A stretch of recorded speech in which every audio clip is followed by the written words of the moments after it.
Hello, everybody. Welcome to the show. Welcome to Talking Seahawks with the Hawks Nest, or the B&B show if you prefer. I am Brendan. That over there is Brandon. And we got a Seahawks win for the first time in a little while. So we're feeling a little bit better than usual, feeling a little bit better than the last few weeks.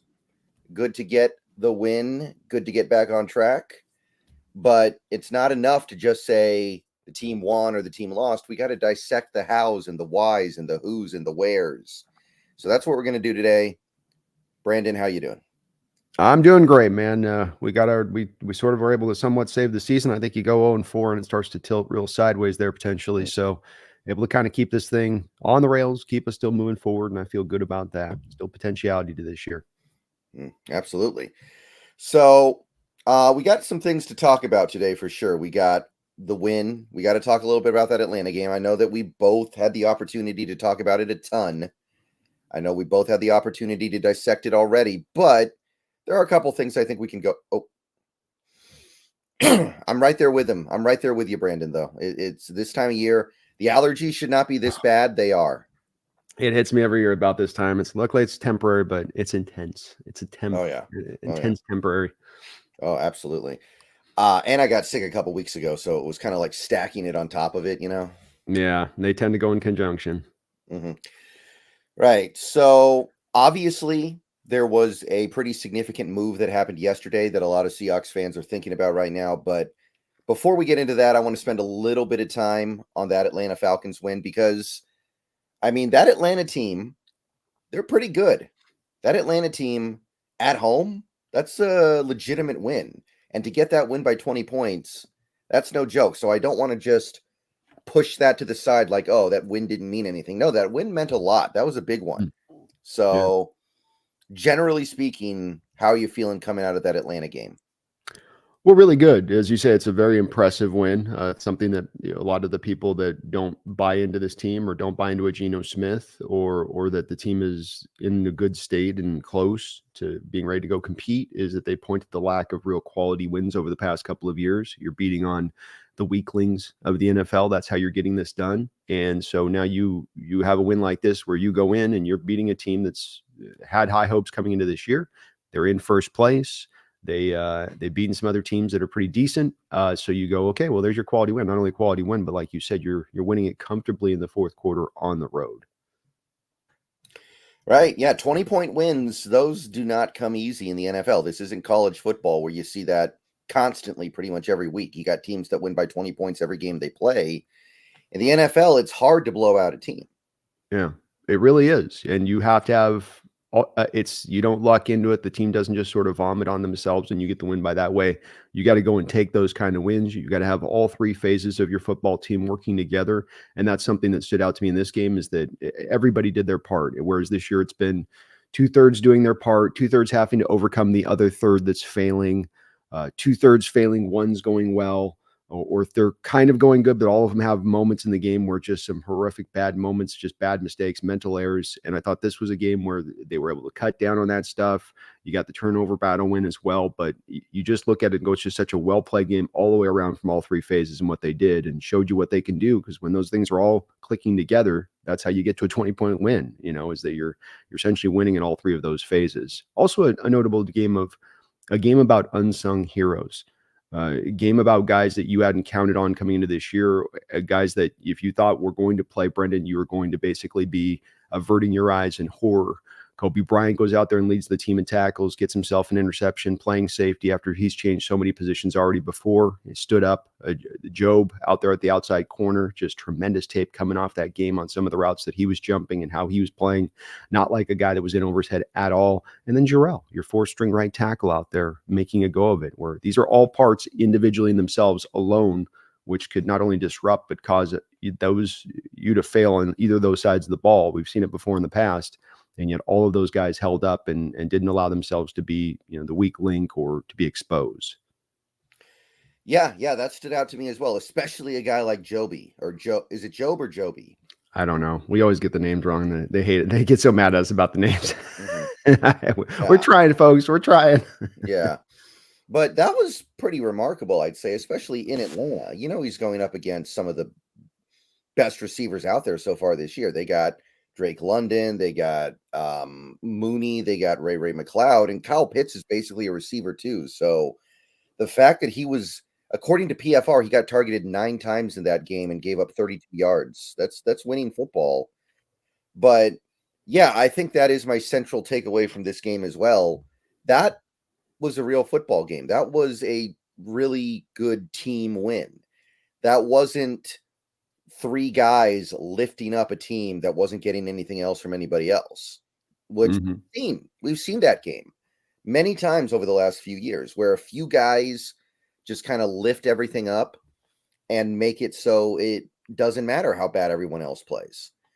And that was one thing I was lamenting going into this game. We're back here, and I said in my video before that Falcons game, we're back in a place where we live or die with the quarterback.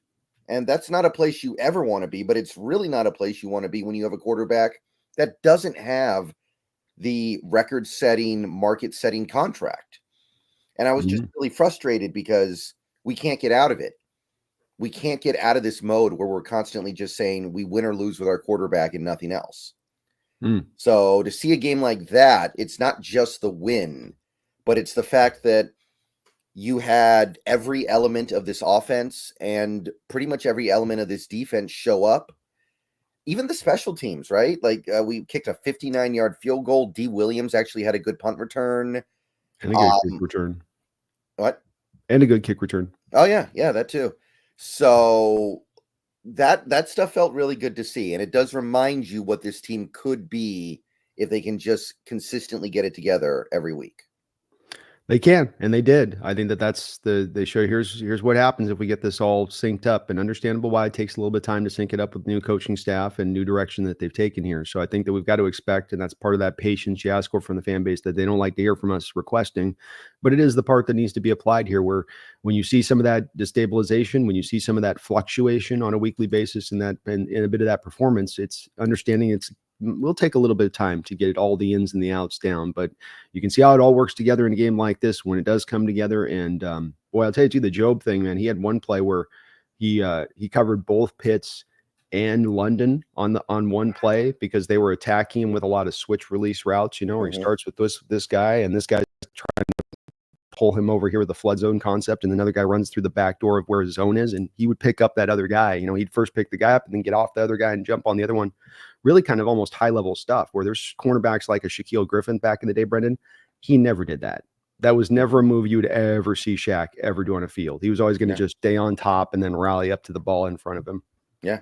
And, I mean, Shaq made a Pro Bowl when he was here too, so that's actually pretty high praise when you think about it. He did it multiple times. He almost had a pick 6 in this game, did Job, doing that very same thing where dropping back, picking this guy up. They're trying to run him out of the zone. He recognizes it. He picks it up, and then he jumps the route. I mean, to have the confidence to kind of pull the trigger like that in that moment from his perspective, ballsy, but also shows that he's really prepared for this opportunity. Right. So continuing on with the defense, because that's the side of the ball that I think shocked us the most. I don't think anybody was terribly surprised that the offense played well. Atlanta's defense is not very good. Our offense is. We're playing in a dome. But to hold Atlanta's offense to 14 points and to limit Kirk Cousins to 6.5 yards per attempt, something like that, that's pretty remarkable. And I mean, I counted us out after Woolen was ruled out on Friday. I'll just go ahead and cop to that. I know that when we did our show, I said I thought the Seahawks were going to win, but when Woolen was declared out, I kind of jumped off. But do you think that McDonald did things in this game differently than what you've seen over the last few games that allowed that to happen? Or do you think it's just the players executing better? I think it's more the players executing better than them doing anything significantly different. Having the 3 extra days of game prep, whereas before last 3 games, you've had reduced time to do game prep, I think has allowed them to run a little bit more games. I did think that there was maybe a titch more of the blitzing in this game than what we've seen. And I felt like it had an effect when you did run it. I mean, there was one sequence where I think you had them in a 2nd and 5 or a 3rd and 5. and you run 2 straight stack boxes, blitz looks, and you cause the offensive line to jump off sides. So I think like almost back-to-back plays, or almost in a sequence of 3 plays, 2 offsides, all coming on the back of you running those stack boxes and making those linemen uncomfortable. And it's what I talk about with running those stack boxes, why it's so important to stay in that mode, is that it really has an effect that goes beyond just simply causing the play to fail or causing them not to get a lot of yards or forcing a turnover. It can be even little small things like this where you're getting the linemen jumpy because they're worried about all the guys that are coming. And so that was a little bit of a part that got a bit of an uptake to it. When I watch, for instance, Job doing those switch release jumps on the routes, Brendan, where cover 3 and the first guy's kind of running him to run him out into cover 3, and you old school style that he would run with him. And even in this defense recently this year, there's times where we've been back in soft zone, but yet you saw him jumping up on some of those shorter zones and shorter routes, Joe, especially on the L22 and some of the other corners. So they were playing a little bit of maybe the shorter zone routes in this game versus some of the deep drops that we've had in some of the prior games that we've seen from him here.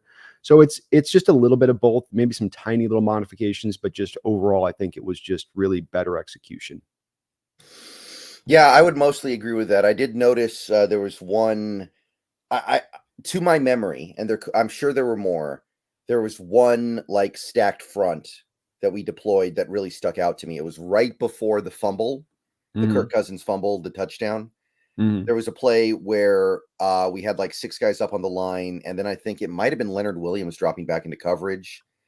And it actually worked. I think it did throw Cousins off, and I think he did end up kind of lobbing it, basically throwing it away because he wasn't expecting what was coming. But it still was pretty straightforward stuff. I did feel like we were in 3-man fronts a little bit more, which is how Roy Robertson Harris got in the game as much as he did. But yeah, fundamentally, it felt pretty similar in the way we did things in previous weeks. The execution was just better. And also, this game kind of spoke to something that I talk about sometimes, where it's okay if your run defense is bad. You just can't have a run defense that is atrocious. If your run defense is atrocious, you never get the other team into 2nd and long or 3rd and long. Because the irony of the Seahawks defense so far this year is they have been phenomenal on 3rd down and 4th down. But they are so bad on 1st and 2nd down, they can't get the other team into 3rd down often enough. And in a game like this, they were able to do it just enough to generate those big negative plays, like the fumble, like some of the sacks we got. I think at least one of the interceptions came on a 3rd down. So really, that's the key here. Don't be atrocious. You can be bad, and the run defense was pretty bad in that game, but it wasn't that bad, and that's all you need. Yeah, it's definitely not something that has to be completely shut down. I think it helped too, Brendan, getting up in the lead in this game a bit to where they didn't, they had to go away from the running game because they had to start passing because they were going to start bleeding the clock down if they stayed into it too much. Kind of the benefit of getting that touchdown right at the end of half and how that kind of forced the Falcons' hand a bit. But it's a little bit better. It's a little bit better. I do lean, I think, a little bit more into thinking it's a bit more that than we really were able to clog up much. I mean, both Algiers and Bijan, were able to go off. But it just felt like they got stuck into being one dimensional, which you'd like to do ideally, and we were able to kind of pull off. Yeah. So that's most of the stuff with the defense. What are you thinking with Witherspoon right now? Because some people are starting to get ants in their pants about his sophomore slump here, and I do think it might be fair to call it that. Do you see anything with him that he's doing wrong, or is it just kind of a lot of bad luck heaped together at once? Well, I mean, he had a struggling game when tackling in this one. He has not given up a lot of yards in coverage this year. He's got multiple games with less than 5 yards given up in receiving. So he's not being targeted a lot by the opposition. You're getting a lot of running against you because you can't stop the run. So, he's not getting as many playmaking opportunities out there to show what he can do in coverage and taking the ball away and that type of thing. I can't say that I go to the sophomore slump on that aspect of things. No. Is he a little bit off of where he was last year? Yeah, a little bit. But is he still being a very effective player? Is he still out there, laying the body on the line, unlike some of the other players on this defense that have at times, and that you feel that from him, where his hustle and his willingness to get after it is special and it's unique, especially for guys talented as he is. So I think that the turnovers, the splash plays, are going to come with time. some of this comes with the defense playing better and not allowing sometimes these offenses just roll over you as you've had it happen, especially on that 3-game losing streak, and actually be able to provide some stiff moments where you're, okay, Falcons are down in this game. It's 3rd and 7. He's got to force a ball in there. That's how we start to get some of those turnovers in those situations, is you start to make those kind of situations happen for the players. And if you're always allowing the offense to sort of, as you just talked about, stay in front of the sticks, then you're going to have a harder time getting those really cool splash plays and whatnot, especially when you pair it with the fact they haven't really blitzed very much. We're still 22nd in the NFL in blitz rate. So you're also not using them really much in that way either. And so it's not being able to put them on display as well. Yeah, and it feels like all the blitzes are either Dodson up the middle or Witherspoon off the edge. It feels like that's the thing we keep going back to. And I don't know how much it's working. It doesn't feel like it works all that well lately. It doesn't. Probably a little bit of why we're making that trade yesterday that we'll talk about eventually here. But yeah, I think it hasn't worked great. And McDonald's been very hesitant in the blitz game here with this team for some reason. Even when he had Witherspoon and Woolen out there to rock man coverage on blitzes, which is weird because, again, going to Ravens, I know he's not a blitz heavy guy, but he was still around 15, 16-ish. You're 22nd. You're still barely really running it at all. And I would love to know. It'd be great for maybe a reporter if they could ask them on this, on what the reasoning is behind that, why you're not as willing to go. Is there worry about the back end being exposed? Is it just new defense and you don't want to get them to the advanced stuff till they get the simple stuff? But that's been one question that stood out to me with this defense so far. Yeah, especially because we played pretty much the whole season with no Nwosu. Maffe's missed games. Leonard Williams missed a game and a half. Murphy's missed games. So you think that's the time you blitz, when you can't get pressure traditionally. Or at least run the stack boxes, Brendan. It's really frustrating watching the Kansas City Chiefs play the 49ers this past week and watch the Kansas City. Yes, they're a really talented defense. I'm not taking from that. But what Kansas City did in that game against the 49ers is they implemented exactly the type of attack that I have been begging for against this Niner team for years. And it's the same kind of attack that they were able to do for back to the Super Bowl with them. Stack boxes. You're not necessarily always blitzing with it. You're running creative blitzes out of it, yes, but it's the commitment to the stack boxes. It's the commitment to driving down on those shorter routes, to forcing Purdy to have to throw it up over the top. And they give up a big play to Purdy in this game at one point, but overall, they were able to shut him down on that side of it by doing that and causing turnovers by doing that. I think there's a real benefit to it. Worst game of Purdy's career, right?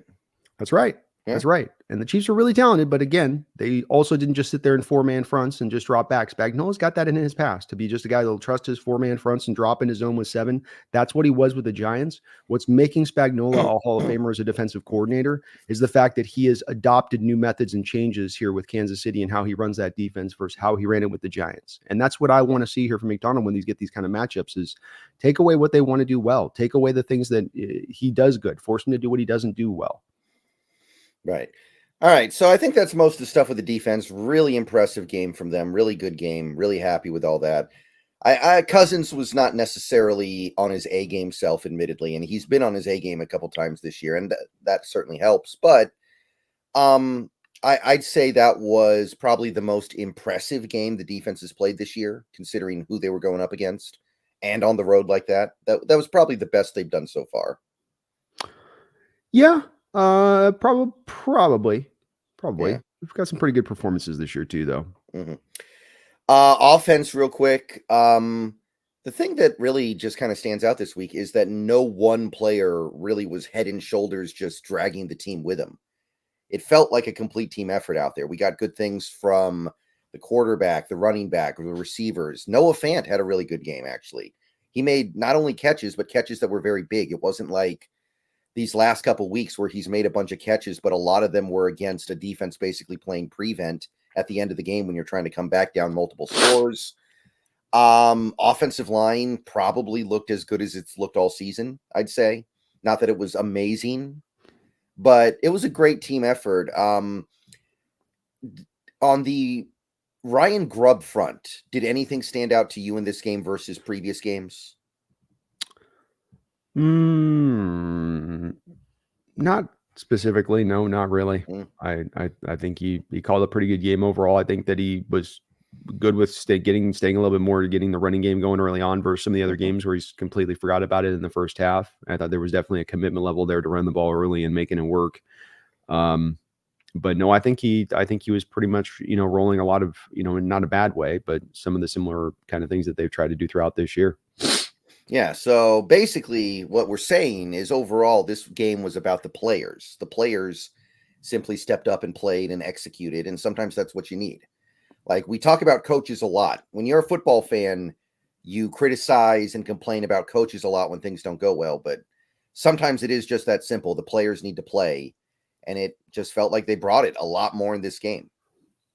Yeah, they executed, especially offensive line, which Connor Williams is slowly getting better there from the center position. You got your best games of the year, maybe from both Bradford and Lake and Tomlinson on the interior in there, and that's with a guy like Grady Jarrett that's a challenge on the inside for the Falcons.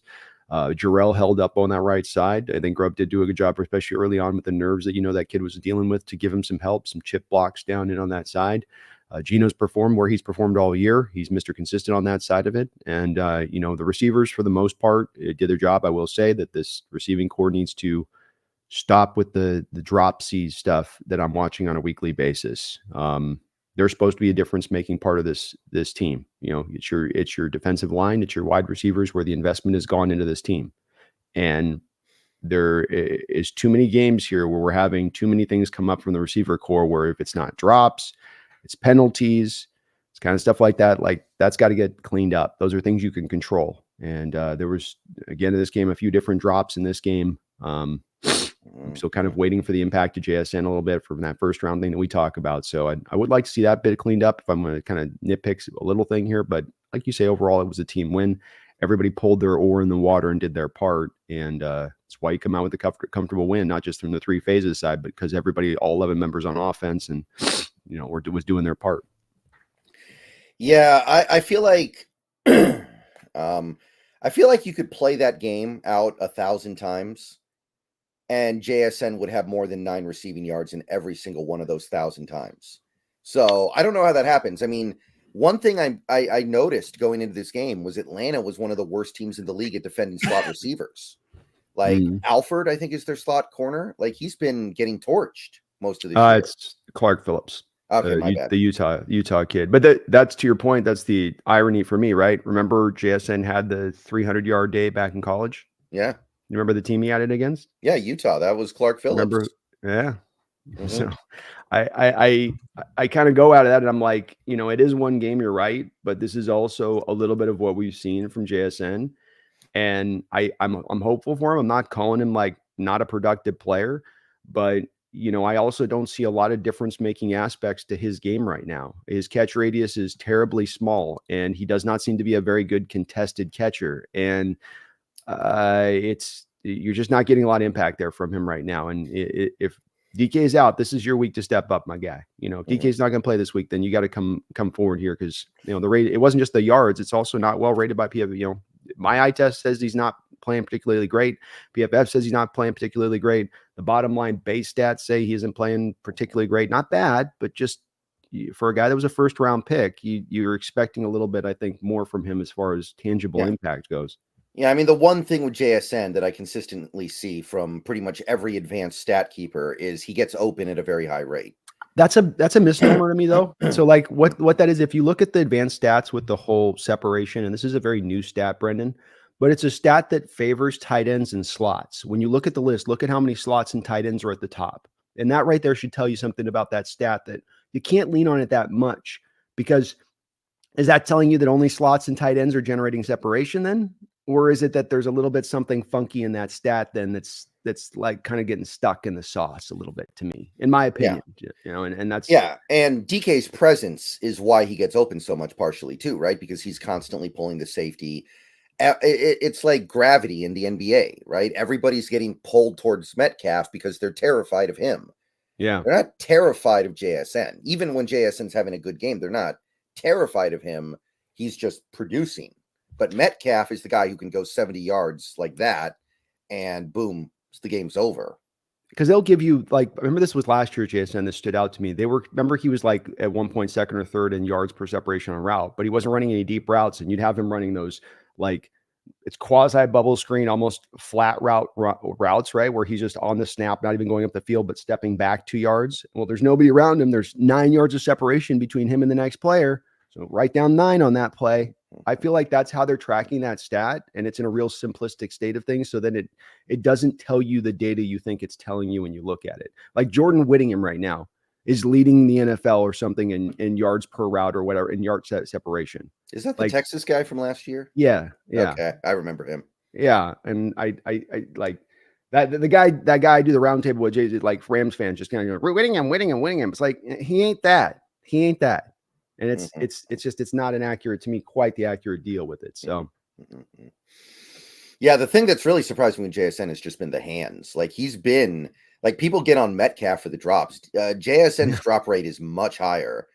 And the first year, a lot of people thought maybe it was because he broke his hand or whatever right before the season started. But he didn't break his hand before this season started, and we're still seeing some of that, man. I mean, he's doing some things really well, but you can see that there were some issues there. And again, when we drafted him, I said, I know he's better than the other slot receivers in this draft, but is he a lot better or is he a little better? And I feel like right now we're saying he's a little bit better. And Lockett right now is a lot better than he is. That's just Lockett in year 11 here, 10, 11 is better than JSN in year 2 right now. And that should not be that way. I love that Lockett's able to still keep this rolling, but the impact from JSN should be much more substantial at this point. Yeah, and speaking of Lockett, I did see one interesting stat this week that might debunk some concerns. I believe it was something like 83.5% of his catches so far this year have gone for first downs, which is second in the league, which is very interesting for a guy who supposedly isn't willing to ever take a hit, right? Yeah, I've got no issues with Lockett at all. To me, I think he's been far and away above expectation this year and what he's brought versus what I thought he was going to be able to bring at this point in time of his career. So to me, it's almost like all gravy, baby. It's all Lockett season here is all gravy, and the fact that he's on pace to be right back around 1,000 yards, and he's making big catches. Those back shoulder throws in the Denver game where, it's contested catch. He's got to make those, that's the exact kind of catches that we're not seeing from JSN when Geno throws him to him, like the Detroit game a couple weeks ago where he throws a back shoulder throw and JSN doesn't even get his freaking head turned around to look for the ball. It's like that type of stuff stands out in my mind here when I'm watching him a little bit. Right. So let's talk about the most popular Seahawk in the history of the franchise for a little bit. Mike Jarrell. He has been the absolute toast of the town, which, I mean, that was, there was definitely a scenario where he just goes out there and false starts his first 4 plays, right? Just, he can't handle it. He's not ready for this. And that didn't happen. That didn't happen at all. I'm not saying it was amazing. I'm not saying it was perfect. I'm not saying we have our new right tackle for the next 12 years. But that was really, really impressive what he managed to pull off on Sunday. Yeah, I think you consider those guys in that situation, they typically tend to be nightmares. That you are going to watch a guy like Matt Judon, who is a very capable pass rusher in this league, and that you tell him he's going to go up against a rookie 6th round pick, and that guy's like, I'm eating today. I'm gonna wear this kid out. I'm gonna show him moves he's never even seen before. And you thinking that's what you're going to be having to deal with. And he held up and he had a little bit of help, but there were also times where they put him out there to just make it happen on his own. And, he busted out on that Kenneth Walker run with a really nice block there to get the guy cleared out. Watching the all 22 tape when, he was in the run game and he was asked to take that edge. If he got the edge and he was unable to get any push up field with the edge, he was still widening that edge out of the hole, so that you would give just a little bit more space there for a guy like Walker to break through on that. So impressive game from him. He's got a really great athletic profile, a guy who might have a little bit of a future here with this team. I mean, maybe even a guy, depending on what happens with Lucas or whatnot, that you look as a guy to be potentially kicked into a left guard long-term maybe. But if he just stays at right tackle and he's just going to be the new Stone Forsythe, he's going to be the new and improved Stone Forsythe for the next 3 years as that swing tackle who can work in a pinch on the left or right side, that would be beautiful. And Forsythe went on injured reserve yesterday, so his Seahawks career might be over. He might not play again. Maybe special teams, I guess. But his time in Seattle is probably up at this point. And again, I think he's kind of getting the short end of the stick because he had to play against Aiden Hutchinson and Nick Bosa. And people are grilling him for that, probably a little unfairly. But Jarrell, I do think looked a little bit better than Forsythe would have. I mean, this is his position, right? Forsythe is a left tackle anyway. So, even if he was healthy, I'd say leave Gerald out there. I would too. I don't think that it's bad to Forsythe. Forsythe, look, people get mad at Forsythe. He's going to get a contract this offseason. So I'm not saying he's going to get a lot of money, but he's going to get paid in probably like a 3-year real short-term deal. But somebody's going to pay him to be that swing tackle. Jake Curhan got paid. Yeah. So he'll get his money, but this kid's going to be a better option out there. He's got more of an overall well-rounded skill set versus Stone. He's got more, I think, ability to play both left and right side because he comes from, I think, playing left tackle at Findlay. But he held up a right tackle, so he can do a little bit, I think, more of the both. With Stone, he never had the prerequisite power to handle those power edges on the right side. That was always going to give him a hard time. Right. So, I mean, Fant and Lucas are practicing this week, but I don't think either guy's going to be ready for this game. So we're probably getting another Gerald game, and then I think Fant comes back for the Rams, if I had to guess. Possible, yeah. Hard to say with this coaching staff, man. They play it tight. They don't show any tells on these injuries. Yeah, and they're saying Lucas is back after the bye week, and at that point, I'm sure he gets his job back for at least a little while, and maybe it'll just be for a game or two. That's possible, but I'm sure that Fant and Lucas are both taking priority over Gerald. Yeah, I would agree with that. Anything else to say about this offense? No. That's about it. They play well. All right. So I think that puts the Raps on a really, really impressive win. Really, really impressive overall game. Like I said, special teams were even good. We won special teams in this battle going away. 59-yard field goal, good punt return, good kick return. I think Dixon was putting it inside the 10 a couple times in this game as well, or inside the 15. So that's the kind of game you want to see coming off a 3-game losing streak. That lets you know that your coach has some kind of understanding of how to get up off the mat after getting knocked down. Indeed. A very impressive win. Okay, so yesterday something interesting went down with the Seahawks. We got to talk about this trade here. And unlike our last trade, which kind of felt like shuffling deck chairs around, where I didn't feel like the Roy Robertson-Harris trade was going to make a difference, although let me just say, he did actually play pretty decently against the Falcons. So I'll give him credit where credit's due. This one, than Gibson. Yeah, that's for sure. I mean, that's a low bar to clear, though. We're putting the bar on the floor there. True. Mm-hmm. The Seahawks make a trade for Ernest Jones IV, middle inside linebacker. Made his bones on the Rams, won a Super Bowl, had a really good year last year, got traded to the Titans for a ham sandwich, and now he is traded from the Titans to the Seahawks for more than a ham sandwich. We'll get to that in a minute here, but a lot of different angles we got to talk about this trade from. Let's start with just the player. What is Ernest Jones IV bringing? He's kind of the inverse of Jerome Baker. Baker's a 4.51 combine guy, jumps through the roof, hyper athletic, has the size and that you look for on it. A little bit shorter arms than this guy. This guy is now the guy that's not going to be your combine warrior, your well tester. He's a 4.7 guy rather than a 4.5 guy. But this is a guy that is instinctually heads and shoulders above Jerome Baker, who from a rugged, tenacious aspect is heads and shoulders above Jerome Baker.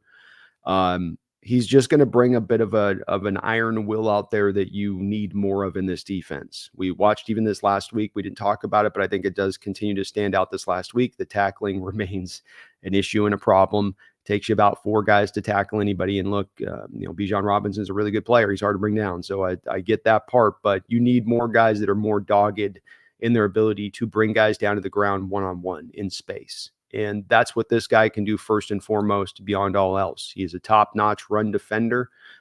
His instincts, even though he's missing a little bit of speed, he's not a sideline-to-sideline guy. His instincts get him to the right spot where another guy might have to rely more on those athleticism and speed to get him to the place. He's always on the right keys in the running game pre-snap. He's moving in the right direction. You don't see him overshooting a gap because, of course, gap integrity has been a big problem with this defense at times, especially the linebackers there. So that's right there off the jump what you're getting. And then the secondary part that he brings is a really adept blitzer. The Rams, with Aaron Donald at the end, had really refined their defense around everything was orbiting around Donald. So you put Donald all over that defensive line, 1 tech, 3 tech, defensive end. and he's going to draw the 2 double teams. And then you work the blitz around that. You slant the defensive line this way, he pulls the 2, and then you have an Ernest Jones roll around the slant, right? The 3 guys slant this way. Donald's taking the 2 if he's off, like, let's say he's a right defensive end on a play. He takes the 2, you slant this way, you roll Jones through. He has a career year last year with, I think, 4 or 5 sacks. In being that kind of blitzer and very adept in that way. And as you were talking about with the Falcon game we've seen, and as we've seen throughout this year so far, when you have sent Dotson, you've gotten nobody home. You're not really causing a lot of pressure on the quarterback with that Mike linebacking blitzer. And this guy has that ability to do that at a really high level, I think, from the position. So it gives, I think, McDonald a little bit more ability to feel confident to make that call a little bit more often. Maybe we'll see the blitz rate go up a little bit. I'd estimate that we probably will. And then it's a 2 position for 1, Brendan, because Dotson moves off the Mike to the Will, and where Dotson can do both of those positions. This is a guy that is more of a pure Mike. It allows Dotson to not have to take as much of those blockers on heads up. He gets to run around as the Will now. So it also kind of gives you a 2 for 1 on this side of it. But I love the move. It's to me a great move. And there's really not a lot of cost to this, because even if he does walk out the door, you get the compensatory pick a year from now when he gets paid. Or if you end up re-signing him, you found an inside linebacker of the future at 25 years old. He's not old. Right. Some people, I saw a few Seahawks pundits kind of alarmed as to why the Rams only got like a 2026 5th round pick and the Titans got a 2025 4th round pick.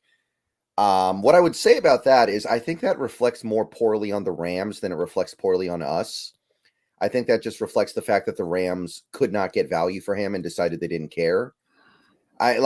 This is a good young player coming off a career year. I mean, a couple things from 2023, which was his breakout year last year. He probably would have led the league in tackles if he didn't miss 2 games, for one. Also, he's probably the best blitzing inside linebacker in football. And he's only 24. The fact that they only got a 2026 5th round pick for him, to me, was just evidence that they screwed that up, and they kind of panicked and just dumped him off to anybody. I don't think that's an indictment on the Seahawks for giving up fair value for him. I think that's more an indictment on the Rams for doing a really bad job getting value for him. It's also perspective. You're right about this. First off, that it's one of those things that this happened almost emotionally. I feel like, Brendan, in talking to my Rams insider guy that I do the roundtable with, that I asked him about this because he was being secret squirrel about it a couple weeks ago, because he was trying to sell me on this whole Rams defense will be better without Donald and Ernest Jones. I'm like, yes. How are you doing that math? How does that math? And he goes, no, they will. And I'm like, well, why'd you give up Ernest Jones? I know, but I can't say. And it turns out he said something about work ethic. Maybe didn't show up in the best of shape to camp. So it wasn't a thing they were turning over as a move they were intending to make throughout the offseason. It was a reactionary move, again, back to your point on that. And so you just were kind of like, just toss him, whatever. And that's sort of the mentality they did. The other part of this too is that from the Rams' perspective, they're getting him over there to Tennessee. Tennessee's coming back to Rams saying, look, he's going to probably be a part of our long-term approach. So we aren't going to give you a high pick and then have to spend the money on him, because he is kind of, I think from Titans' perspective, we're thinking this goes well, we're going to sign that contract extension. So we don't want to give you great draft compensation and have to give the pickup in addition to that. Whereas from the Seahawks' perspective on this, I think to the Titans, they're going, and the Titans know this as well, Brendan, that, okay, you're getting this guy in on a rental. You have no bonus money. It's on the books. If he leaves after this year, you're getting a compensatory pick back. You've got to give us kind of the equivalent of what he's going to get as a compensatory pick here. Otherwise, why should we do that deal? We're not impelled to do it. We don't have to do it if we're not going to get there. So it is a bit of a difference in the place and the timing and in the type of the deal that's moved there. But you're absolutely right in your base point. The Rams didn't do this with foresight. Otherwise, they would have moved him at the start of the offseason, right? Where you would have been able to maximize out that value. Did the Rams guys say this after the game where they gave up 41 points to the Cardinals, by the way? Because that was week 2. Yes, it was after that. He said that. Yeah. Okay. That's I could see saying it before that game. I don't think you're saying it after that game, though. That's a tough one. The rose-colored glasses are sometimes a little extra thick with him, I think. And because he was trying to sell to the fact that the linebacking core would be better, and I'm like, Reader?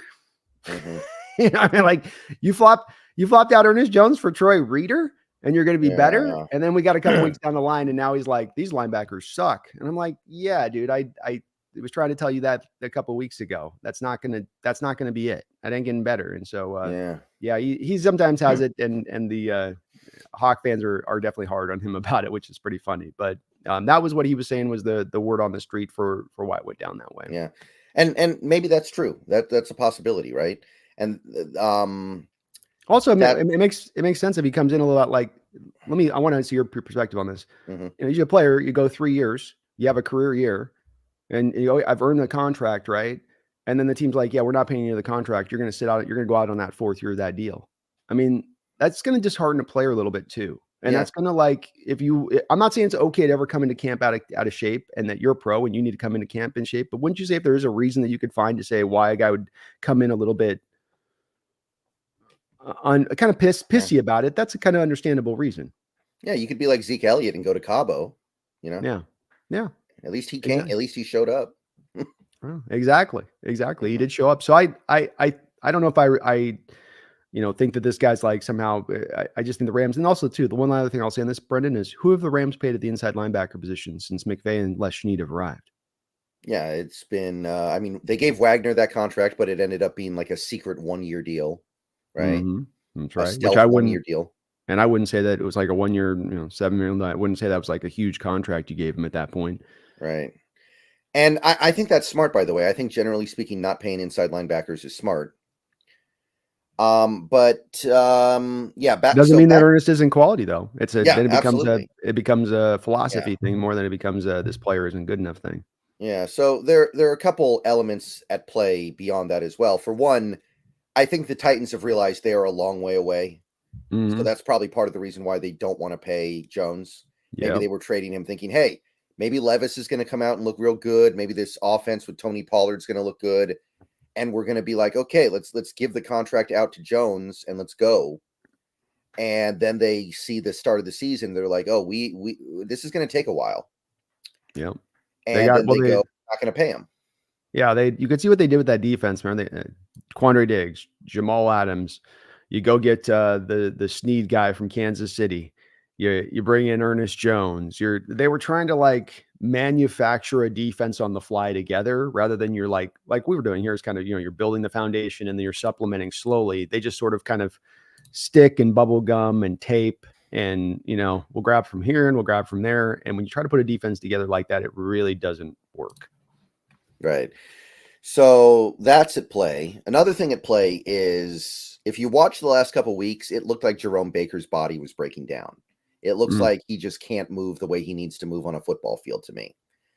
There was one play against the Niners where Brock Purdy is scrambling. I think it's actually the first 49ers drive of the game where he just can't keep up with Brock Purdy in the open field. It looks like he's trying to tackle Barry Sanders almost.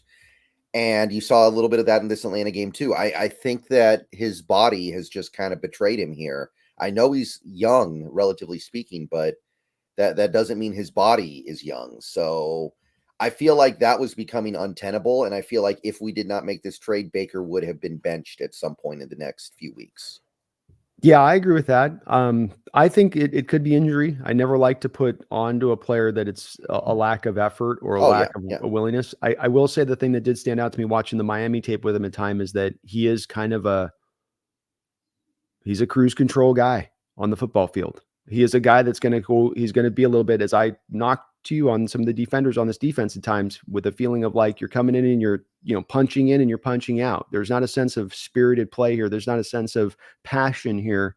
There's a sense of I'm going to do the bare minimum from an effort standpoint. Not enough to be a negative, right, Brendan? Not enough to be like, oh, that guy's just a gaping wound on this defense, but enough that you're not going to be able to be impactful. You're just doing kind of that bare minimum. And that stood out to me with Baker, I think, a bit. It could have been injury, but it is something I saw even back to the Miami stuff. And I keep coming back in my mind of uber talented guy who maybe doesn't have as much of that love and passion for the sport truly in their heart. It's their job. They'll do their job. They'll be prepared to play, but they're not going to give you that extra stuff. And that's something that you'll get with Ernest Jones is he brings the passion to play. Yeah, I can definitely see that. And like you said, Dodson moving to the will could help a lot. When you move to the will, generally speaking, you can take more risks. And when you get beat, it's not going to be as punishing, right? You really can't afford to be gambling the way that he would sometimes at Mike. At will, I feel like he can gamble a little bit more and get away with it. Yeah. So that's going to be a benefit to him as well. So I like that part of it. The other aspect that I think people need to keep in mind here is that Mike McDonald took over as the DC of the Ravens in 2022. His defense was not that good until they made the Roquan Smith trade. So he needs a good inside linebacker. And if we're trading for this guy, he's probably identified this player as somebody who he thinks can help this defense out a lot. And if this trade unlocks what McDonald was able to turn the Ravens defense into with Roquan, then that is very worth it. Yeah, it'd be huge. I mean, Roquan is at a different level of talent. Oh, yeah. Versus him, and especially when it comes to coverage, there's a big difference in Roquan and what Ernest Jones brings, because Jones is going to be a bit of a negative in coverage. With Roquan, he's maybe one of the better coverage linebackers you'll find in the sport. But what you were also able to do, to your point on this, was at the time Patrick Queen was playing the Mike. You move Patrick Queen to the will, you move Roquan Smith to the Mike, and what are you doing here? You're moving Dotson to the will, and you're moving Ernest Jones to the mic. So it is a little bit of a shades of that. And maybe that's that 2-for-1 aspect that you get here, where you not only improve one position and substantially so, but you improve two positions and substantially so. Right, exactly. So that's the thing I want people to keep in mind here. Mike McDonald is a great defensive mind, but he does need the players to make it happen. He needed a Roquan Smith to make his defense really good in Baltimore. And Ernest Jones, like you said, is not Roquan Smith. Roquan Smith is top 3 inside linebacker in the league right now, probably. Yep. Might be just behind Fred Warner. Yeah. And Ernest Jones, maybe he's top 10, maybe. I don't know. Yeah. In the right defense. It's not a position that is super, super deep right now in this league, I feel like. It's not a position where after you get past the top 3 or 4 guys, it's just kind of like, it's just like a big pool of random decent players, I feel like. It is. It's kind of what's your poison on. It's also a little weaker. So you might be right on the top 10 thing with Ernest, because when I've looked at recently, especially as we were trying to look at like trade deadline deals we could be moving as we're coming along here, you're kind of going through and you're like, man, it's sort of lean across the league right now for the inside linebacker position. There's not a plethora of options. Right. Yeah, I made a video last week talking about maybe trading for one of the Giants guys. They have Micah McFadden, who they may not want to pay after his rookie deal. And there's Bobby Okereke, who they might be looking to toss. This is probably better than both of those. Maybe it's somewhat similar to a McFadden trade, but it's in the same ballpark. Same ballpark. Yeah, I think that's fair. Yeah, and the other part of this would be the extension, which I think will come as long as he plays well. I think the plan is very much this guy's going to be a Seahawk for the next few years. This is not a 10-game rental in conception. Maybe it'll end up being that. Like, I'm sure we thought we were going to keep Sheldon Richardson past 2017 when we traded for him. We just didn't. So what do you see that extension looking like if and when it comes down? Well, it's definitely going to be a very one that's dependent upon how he plays this year. I mean, because he wants to get paid. He's, from his perspective, you have to feel like he felt like he earned his deal last year. So if he's got to go through the 4th year of his deal, he's going to want to make sure he's maxing out what he's paid. That's where I get a little worried about. Are we going to have the money to pay him to a contract like that? Are we going to be in a position to do that? Because we have all these other guys that we have to pay, and none of them have, to me, bowed out, right, Brendan? Like, you haven't had a Charles Cross bow where, like, you're not going to give him an extension, or DK, well, you're not going to give him an extension. Like, all these guys are going to give an extension too. And I just come down to, well, I do think they have the money to pay those, what I'd call the stock 5 guys that we talk about that need to be paid: Gino, DK, Charles Cross, Boye Mafe, and Tariq Woolen. I don't know if you've got enough there for the 6th guy that's going to be, paid like a, 4-year, $45 million deal. Is what you're looking at. 4-year, $50 million deal. I mean, you're going to give him essentially the Patrick Queen money that he got from the Pittsburgh Steelers. And I don't know if they're going to have the money to do that. There may be the intention and okay to do that. And you've got Tyrese Knight to be the cheap option at the will as you go forward to that point. So, you're only paying one of the 2 inside linebacker positions. But I'm very hesitant in looking at the cap situation into next year to understand how they make that work, unless there's an intention of not re-signing one of those 5 guys that I just spoke about. Yeah, I've spent some time thinking about this too. I do wonder if maybe they just backload the crap out of these contracts and make it so that first year's light.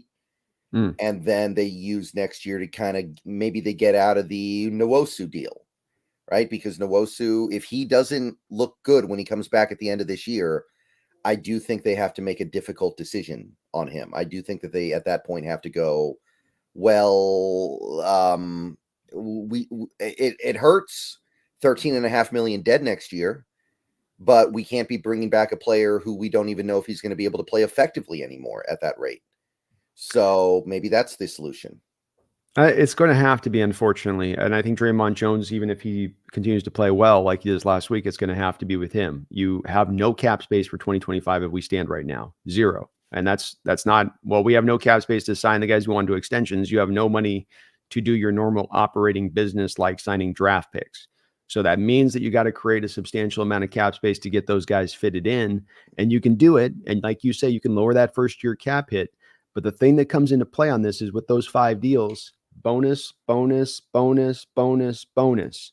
And all of those bonus deals are all going to be weighed out on 1/4 attribution.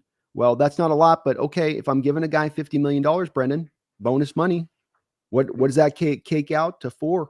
Right? That's 12 million, right? So start stacking the 12s, 12, 12, 12, 12, 12, 12. You pretty quickly get to about $55 million, almost there a little bit in just your bonus money alone. Yeah. And I know I'm going a little extreme here, but it's just to try to serve the point that this is one that's going to be kind of hard for John to pull off, and he's going to have to get creative, and he's going to have to bury money. He's going to have to avoidable year stuff. And so there will be a place though on this that you got to make a decision. I mean, Brendan, Ernest Jones or Kenneth Walker? Yeah. I mean, to me, I have a hard time extending Walker. He's already not able to play a full season. I'm with you on that. I'm totally with you on that. I think that's where it is. I think it's muddied though from the front office perspective on that one of, what the move is due, especially when you understand they have, for the most part in John Schneider's history, if you have gone through 3 years with your running back, with your cornerback, with your defensive tackle, if you've gone 3 years the ball club and you have basically outperformed rookie deal, you've been what we hoped you would be. John, by and large, at like about the 99th percentile, signs that guy to a contract extension. Yeah. I wonder if maybe you could make one of them wait and play on the 4th year. Like that does happen sometimes. Like maybe Boye Mafe just has to play out that 4th year. Maybe because he might not end up with double-digit sacks this year because of the injury. And if he doesn't get there, is that really a player you extend after 3 years? I don't know.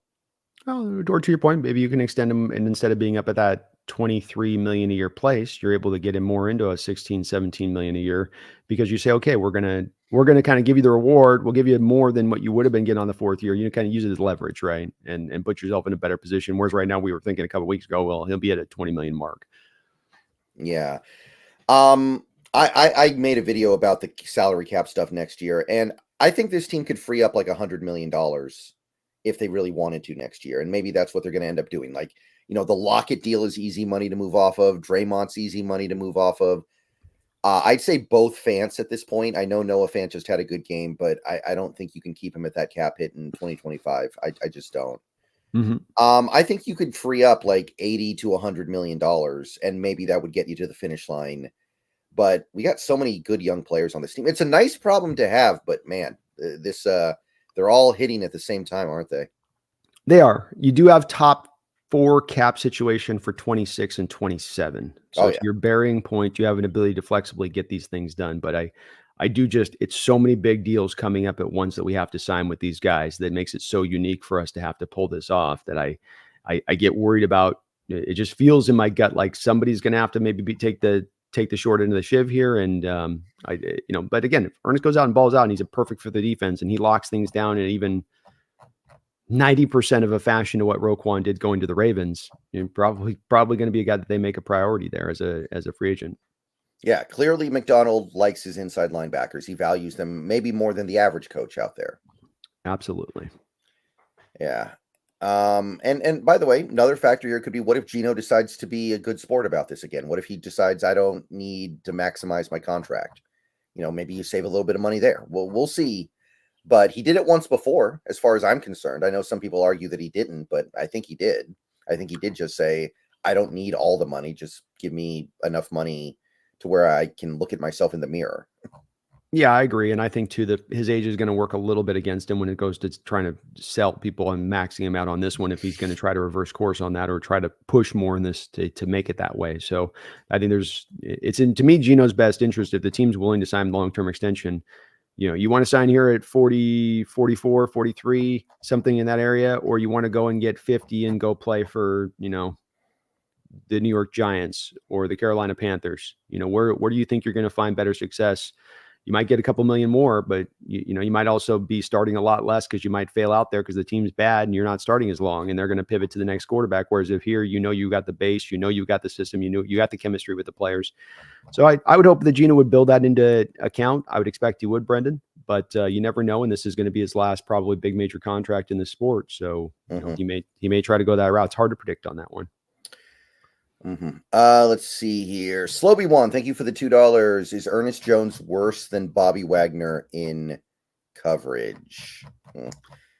I assume he's talking about current Bobby Wagner.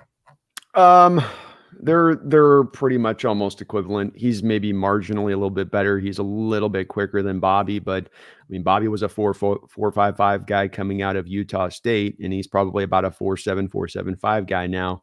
This guy's a 4.7 guy.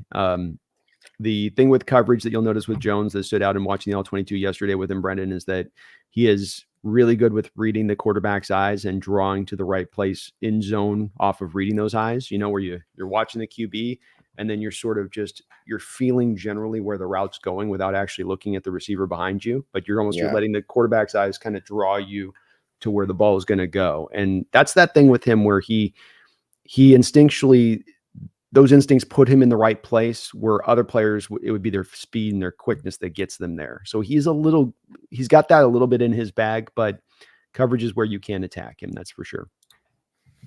Yeah. He was the guy who basically physically assaulted DJ Dallas on that fourth down play in 2021 and didn't get flagged. So maybe he has an innate skill for not getting flagged on pass interference. That would be really good. That would be nice. Yeah, that'd be nice. And hey, if he is going to give up the catch, he'll tackle him at least. He is a very sure tackler. Great stopping power on this guy where he's one of those kind of cats where he meets the ball carrier doesn't tend to fall forward. Yeah, his missed tackle rate on PFR is very, very low over the last couple of years, which is remarkable because of how much tackles he had last year. Again, if he doesn't get hurt and miss 2 games, he probably leads the league in tackles. And that's in comparison to Jerome Baker, who was at like a 17% missed tackle rate this year, which is that's like cornerback numbers. Right. That it was getting bad. It was getting pretty rough out there. And also, usually when a player leads the league in tackles, it's because he's on a really bad team and there are a lot of tackles to make. That's not the case with Ernest Jones last year. He was averaging 10 tackles a game on a good team with a decent defense. Yeah, no, he's a good player. He's a good player. It's a hell of a get for our Seahawks. And again, to have it on that area too, Brendan, where it's low risk, high reward. You give up nothing for this guy. You potentially get your middle linebacker for the next 4 or 5 years in the center of your defense if it works out in the best case. In the worst case scenario, you're getting a compensatory pick back, even if it's a late one. So you don't mind these kind of deals from that angle of it. Right. Yeah, the compensatory thing is key here. Now, the only bad scenario would be if he actually plays badly for you and can't get any contract because of it.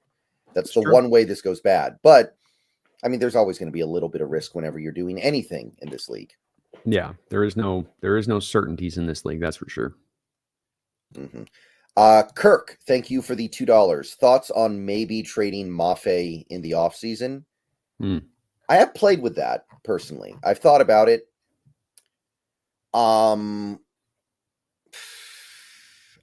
Ultimately, I think this team will probably retain him because they'll be looking at it like Nwosu's gone either this offseason or next offseason. So there's going to be room for a Mafe. It's not like we're going to have an abundance of riches at the edge position anymore. So I don't think we will, but I have thought about this. I think there's really only one scenario where you would look to do that. And quite frankly, if you're looking to do it, it's now as much of the time as ever to do that. And what I mean by that is that you have 2 specific guys probably that'll be on the market at the trade deadline, depending on if you're willing to pay the cost to get them. And that's going to be Myles Garrett and that's going to be Max Crosby. And if Seattle was calling either of those two teams about trying to pull one of those guys in, one of the first places the discussions are going to start with is going to be with Maffei or Hall. And so if you feel like you're getting in those guys a better impactful player and that the team's ready to compete now and that you can get into that spot, you would make that kind of move there if you think you're able to prove it. And you can package Maffei and then maybe even get away with like, second round pick, a second and a fourth or something, something that's not necessarily pure first round pick then to go get those guys because you are packaging a good pass rusher with potential into the deal as well. But that would be the only way that I would even consider it. And when it really boils down, I would fully expect him to be here in the long term, be signed to a contract extension. But if we are talking about the possibilities, that'd be the only way I would be interested in potentially going that route. Yeah, at some point, I'm going to have to sit down and do the math on like all these extensions and see how much money it's actually going to cost and see how much I'm able to play with the numbers, maybe move things around a little bit and maybe fit some of this stuff in that I'm currently not. Because we see teams do it all the time. They fit contracts in when it doesn't look like they're going to be able to. They just find this weird way to do it. Yeah, it's the cap flexibility year to year. It's the cap future and where you're at. That's why I want to look at 26, 27. It's how much void years are you already sitting on, for instance. The 49ers are sitting on a metric crap ton of voidable years and deals over the next couple of years. The Rams have done that as well.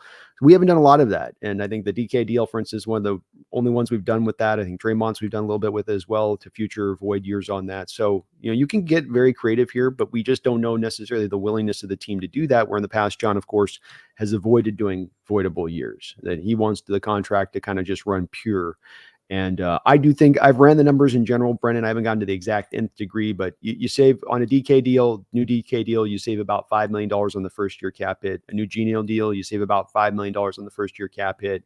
I came out to not quite that $70-80 million of range that you could clear money off the books. I mean, you could do it theoretically again, uber, crazy maybe, but I think it's more likely you create like more into that $50 million range. You add the $10 million on top from the deals on DK and Geno. Now you're to 60. You roll over a $5 million from this year, you're to 65. And with that 65 million, you get all of your guys signed in-house. You have the money left over to sign your free agent, not your free agent, but the draft picks and do your business during the year, and even maybe able to sign a value free agent here or there in addition to that. Yeah. There's always a way to do it. It's just what you're willing to do to yourself. Like, the Niners, you just mentioned the Niners having a lot of cap space, but they're in trouble. Like they're in a lot of trouble right now. They just gave all that money to Brandon Ayuk, and with the injury he just had, he might never be the same guy again, ever. Like there were some X accounts doing some studies on guys who have suffered this injury. None of them came back at 100%. Not one of them. Yeah. And he's a guy that wasn't necessarily the most explosive, speedy guy. He's like a route runner, hands, and so, already a guy like that starts to lose a little bit of juice on top of that. It could be a problem. And I'll tell you, man, I'm again talking about the Niner fans are going to a dark place right now. Like they're in this thing. Vegas odds have them as the betting favorite to win this division still, but that fan base is like, they're ready to fire Kyle. There's guys in the fan base ready to, like, they come off a Super Bowl. They're that at that wit's end of a point. And your point on this, man, the Hargrave deal, they can't get out from under that deal. The kid, this contract with Ayuk, you're stuck on that for the long term. You remarried yourself to both Trent Williams and Christian McCaffrey before the start of the year. Yeah, you're in a perilous state right now if you're the Niners, and that's with Purdy coming down the line. Yeah, and I kind of feel like Trent Williams did that contract thing so he can do what Aaron Donald did and just retire and still collect after this year.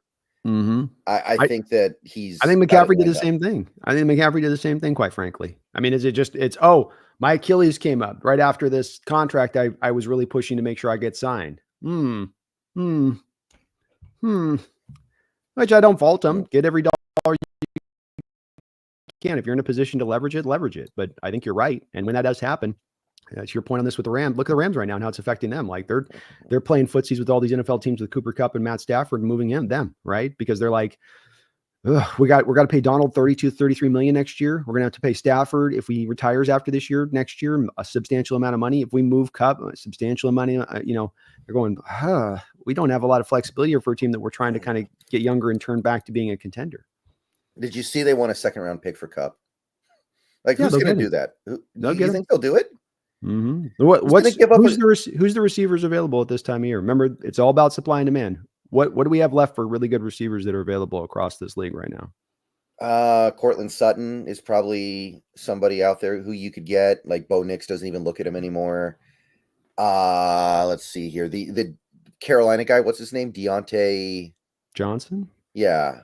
That's the only receiver they got, though. Dalen's out with a hamstring injury.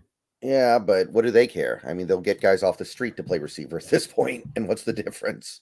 But I think you would agree that those guys in Cooper Kupp is a difference. Yes, there's the injury risk with Kupp, but if you're getting Kupp, you're trading for what you think he will be, and he is a difference maker versus those other two guys. Cortland Sutton doesn't create a lot of separation at this point in time of his career. Broncos haven't shown a willingness to want to move him. They had an opportunity to trade him at the start of the year and didn't do it. Yeah. So they seem to want to kind of keep him, and Johnson may be that way, but I don't think he's all that in a bag of chips. Kupp stands out to me as a unique talent. Yeah. Versus what you have across the rest of this league, especially with Cooper now being moved and just all the injuries, man.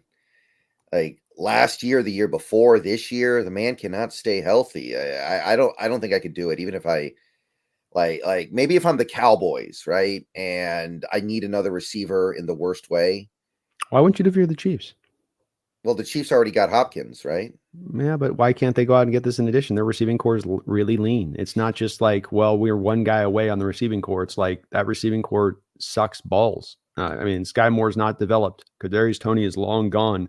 Rashee Rice is out for the season. What do you got there that your Juju Smith that they just got back out with a hamstring injury now? I mean, it is patently thin as hell. Kelsey is kind of a shell of himself. I mean, if you're the Chiefs, what's this late second round pick to you? That's a third round pick for them. They're giving up for Cooper Kupp. I don't see why you wouldn't do it. To me, it's all day long. Isn't Hollywood coming back at the end of the year, or is he just out until next year, period? I think he's maybe coming back, but isn't he a little bit redundant in the skill set with what they get from the kid from Texas already out there? Yeah, that is true. But maybe they're just going to put all their eggs in that basket. Like, I could see that. It's possible. They won the Super Bowl last year with Mecole Hardman and Kadarius Toney. Like, I don't know. There's probably some thinking they're invincible in Kansas City right now, where they can do no wrong, and they don't need to necessarily have the best receivers. So I don't think they're going to get the second round pick just because of the injuries, man. The guy cannot stay on the field anymore. Certainly possible. It wouldn't surprise me if that was the reason that they couldn't max it out in that way. But I think that they're also in that position, as I say, with the supply and demand, where I think you might have a couple teams that come knocking. And if that is the case, then it is more of ability to maybe max out the value you can get back in return. Yeah. I don't know. It's going to be interesting. Receivers are going pretty hot and heavy right now at the deadline. You got the Cooper trade, Hopkins trade. There was the one other one. What was the other one? The guy we're playing this week, Amari Cooper. Yeah, Amari Cooper. Judy was before the season, but still, that's a trade. So yeah, I'd say that if they lose tonight, by the way, the Rams play tonight. I almost forgot. They actually play tonight. If they lose, I imagine everything must go at that point. Like they're Tampa Bay's another team too. With Godwin drop, they lost their slot. Is Evans going to be out a while? I'm not sure on that yet. Because if they lose both, don't you just kind of like roll over at that point? Well, you think, but I think there's also this weird thing in that division. Saints are having the same problem here, right? They just signed Alvin Kamara to a contract extension, and you go, "What the F are you guys doing? Yeah. What are you doing?" And everyone in that division, the Falcons did it this offseason. They all talked themselves into being contenders. And it's not even like they're thinking they're contenders in Super Bowl wise. It's like everything's about the division. How I feel with all those teams in that division. It's like, just get the division. That's all and I know that's what teams say, but you're angling to try to be a great team, not just merely a good team. And that feels like a division with a lot of teams that are happy to be merely good and then just get the divisional win and then get kicked out of the playoffs in the first round. And they can come back to their fans and be like, "Oh, look, success." But they all talk themselves into it, I think. Yeah, hard not to with 7 playoff spots, I guess. Hard not to talk yourself into it, but that doesn't mean you should. Yeah. Well, it doesn't mean it gets stuck in that in-between place, Brendan. You get stuck in that into that purgatory, and then that's the worst place to get as a franchise because you never get it turned over. You never rebuild. Mm-hmm. Okay, so back to the original topic, Ernest Jones IV. It sounds like we both like the trade. I feel like it moves the needle, right? Roy Robertson Harris is a better player than Miles Adams, but I don't think he moves the needle. This moves the needle.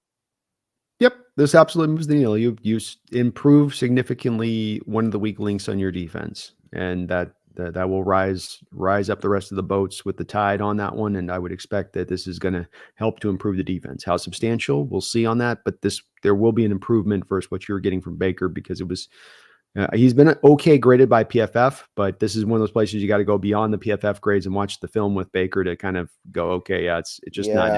Yeah, I've said this before. I think PFF just doesn't really understand linebacker play that well. I think that is a hole in their perception. Like they were giving Baker and Dodson really good run defense scores for these games, and I watch them, and I'm like, there's no way you can tell me they're doing their job against the run. Yeah, especially when you're giving up 230 yards on the ground, and you go, how did your inside linebackers end up with 670 grade scores? I saw the same thing, and it didn't add up to me. And the eye test just hasn't shown that with those guys. Dodson will give you a splash player here or there, but if we're talking about consistently holding up against the run, filling their proper hole, and filling with a force, that part has been a bit missing. Yeah, and beyond even that, I'd say even in coverage, like they give out these coverage grades that really don't make any sense to me sometimes. I think they've even admitted zone coverage is really hard for them to grade because they don't know for sure what the assignment was. It's true. So you have to take that stuff with a little bit of an understanding that even they know they don't know everything they need to know. Very true. Very true. Okay, so I think that basically catches us up. Woolen's back at practice this week. We don't know what's going on with Metcalf for sure yet. Lucas back, Fant back. So some pretty good news, but let's swing this forward to the Buffalo Bills. Let's talk about these Buffalo Bills. Sunday afternoon. They're off to a good start this year, I'd say. They've got two kind of rough losses, but overall, they look like a team that is poised to maybe finally make that Super Bowl run.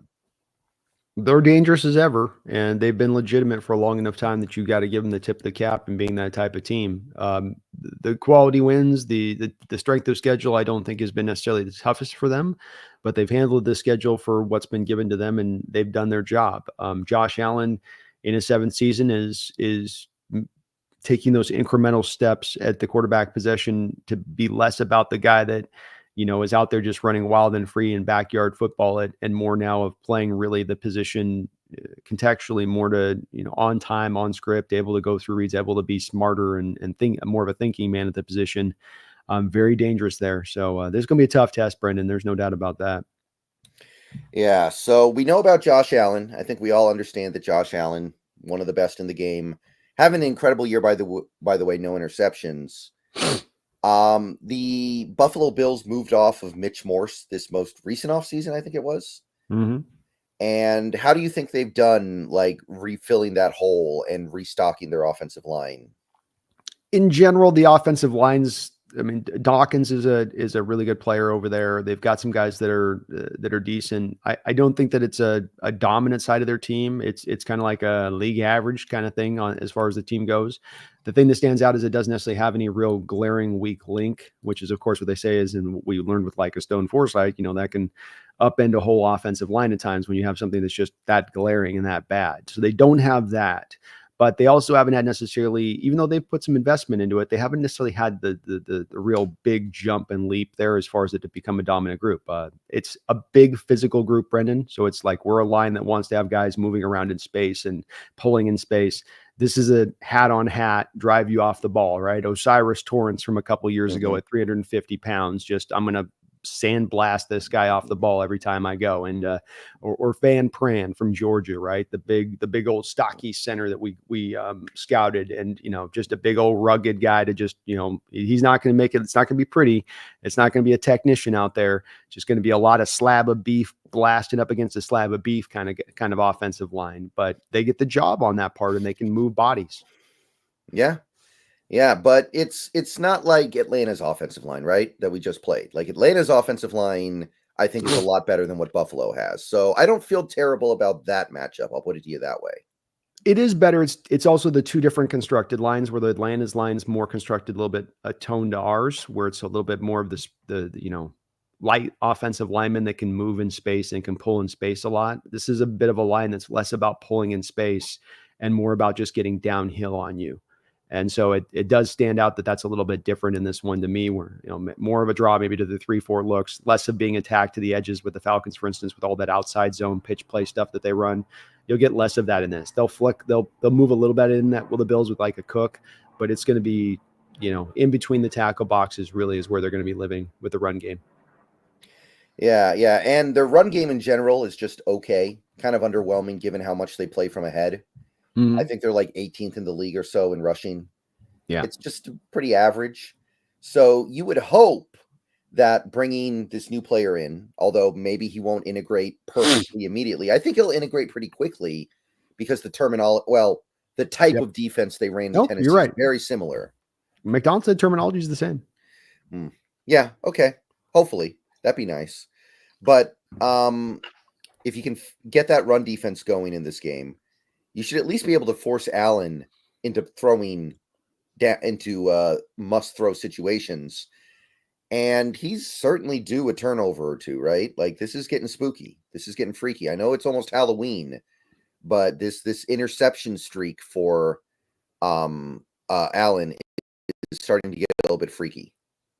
It is. I mean, especially for a guy that's had such a rich history of turnovers, you'd think that he hasn't just turned it over night to day that substantially that quickly from where it's always been. He's always been a little wild with the stick, and he gets you the returns on the big plays, and he's productive on the other side of it. He's a different style of quarterback than what we played this year, which is we've had much more of the scrambler who's going to kind of dink and dunk of sort of your Knicks type. You've had the Atlanta offense with a lot of the bubble screen stuff and a lot of the, variance in the rushing attack and how that'll hit you. You've had the Jared Goff on script with Ben Johnson's offense and everything really, precisely aligned up. And then with Josh Allen, you got the wild and free guy that can kind of go off script, that might look to push against you a little bit more deeper than some of these other quarterbacks in the way that he will attack, and so you are getting a bit of a different style on top of the best quarterback that you played so far this year, a different style of a quarterback and how he'll go after you too. Right. So what I'm trying to say is that I think we're getting a turnover on him. I think this is the week he's due. We were due last week, right? I said before that Falcons game, I don't know how we force any turnovers because we're going to be making life so easy for Kirk Cousins back there with the cornerbacks that we had, but we found a way. So I think we're getting that turnover this week. I think we're ending the Josh Allen shenanigans. Well, you talked about being better on first and second down. Why? Get you to the third downs, especially to get you to the third and longs, because I'd reckon to guess those are the type of down and distances where you can really get those opportunities showing themselves. And so that comes back to the first stop in the run, getting him into more of those third and longs, because you're not giving up 5, 6, 7, 8 yards of SWAT when they want to use that running game. And then you get him into that position, but you don't just get it off the rip. You got to earn your right to get to the point to be in position to then potentially force that interception. And that starts with being better on early downs. Right. So I'm not saying we're going to shut down Josh Allen. I'm not crazy. I'm not a psychopath, but I think that we're getting that turnover, and that puts us more on. Let's talk about the Bills defense now, which I keep waiting for that Bills defense to really slip, because every year it feels like they lose players.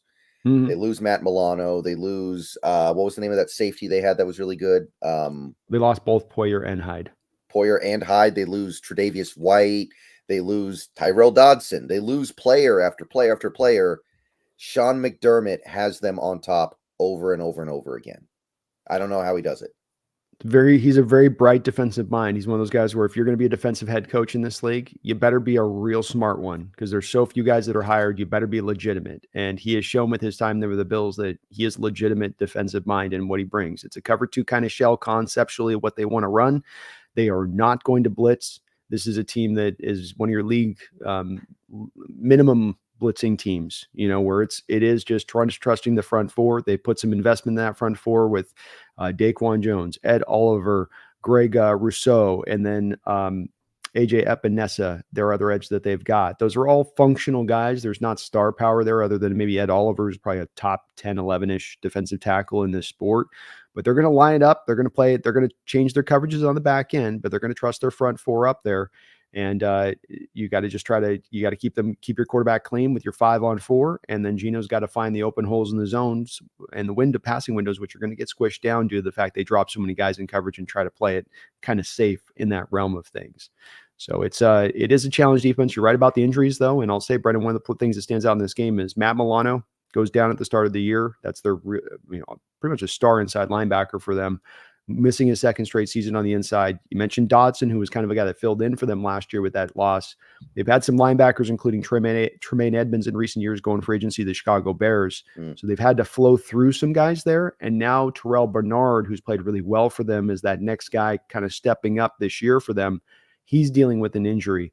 And if you're looking at this game of where they're vulnerable and where they can attack, and talking to the Bills insider yesterday about this, our ability to run against them, our ability to find some holes against them in the rushing attack, we should be able to make some hay while the sun is shining there on that side of it with some of how they're light, especially at the linebacker position. Right. We've said that before. It didn't necessarily happen. What I would say is that Connor Williams, I feel like, is turning the corner from being like a below average center to maybe even a good center. Like, that was his best game last week, I think, against Atlanta. And I think he's really rounding into shape here. And that should transform things. When we start getting Connor Williams to play like Connor Williams, I think that's going to change the formula a little bit here. Yeah, he's absolutely getting better. And what's interesting about this too, Brendan, is not just last week. If you look at him, even just a PFF score standpoint, week by week, he's getting better and better and better. That matches to what I've seen from him with the eye test too, where he looks more comfortable, more solid down there. He seems to be anchoring down a little bit better when dealing with guys. And this is what you expected. You're a new team. You came at the end of training camp. You're coming off a major injury. You would expect with a guy like that, he'll be better at the end of the year than when he started. And that's not just me making a leap of logic. That's completely reasonable and rational.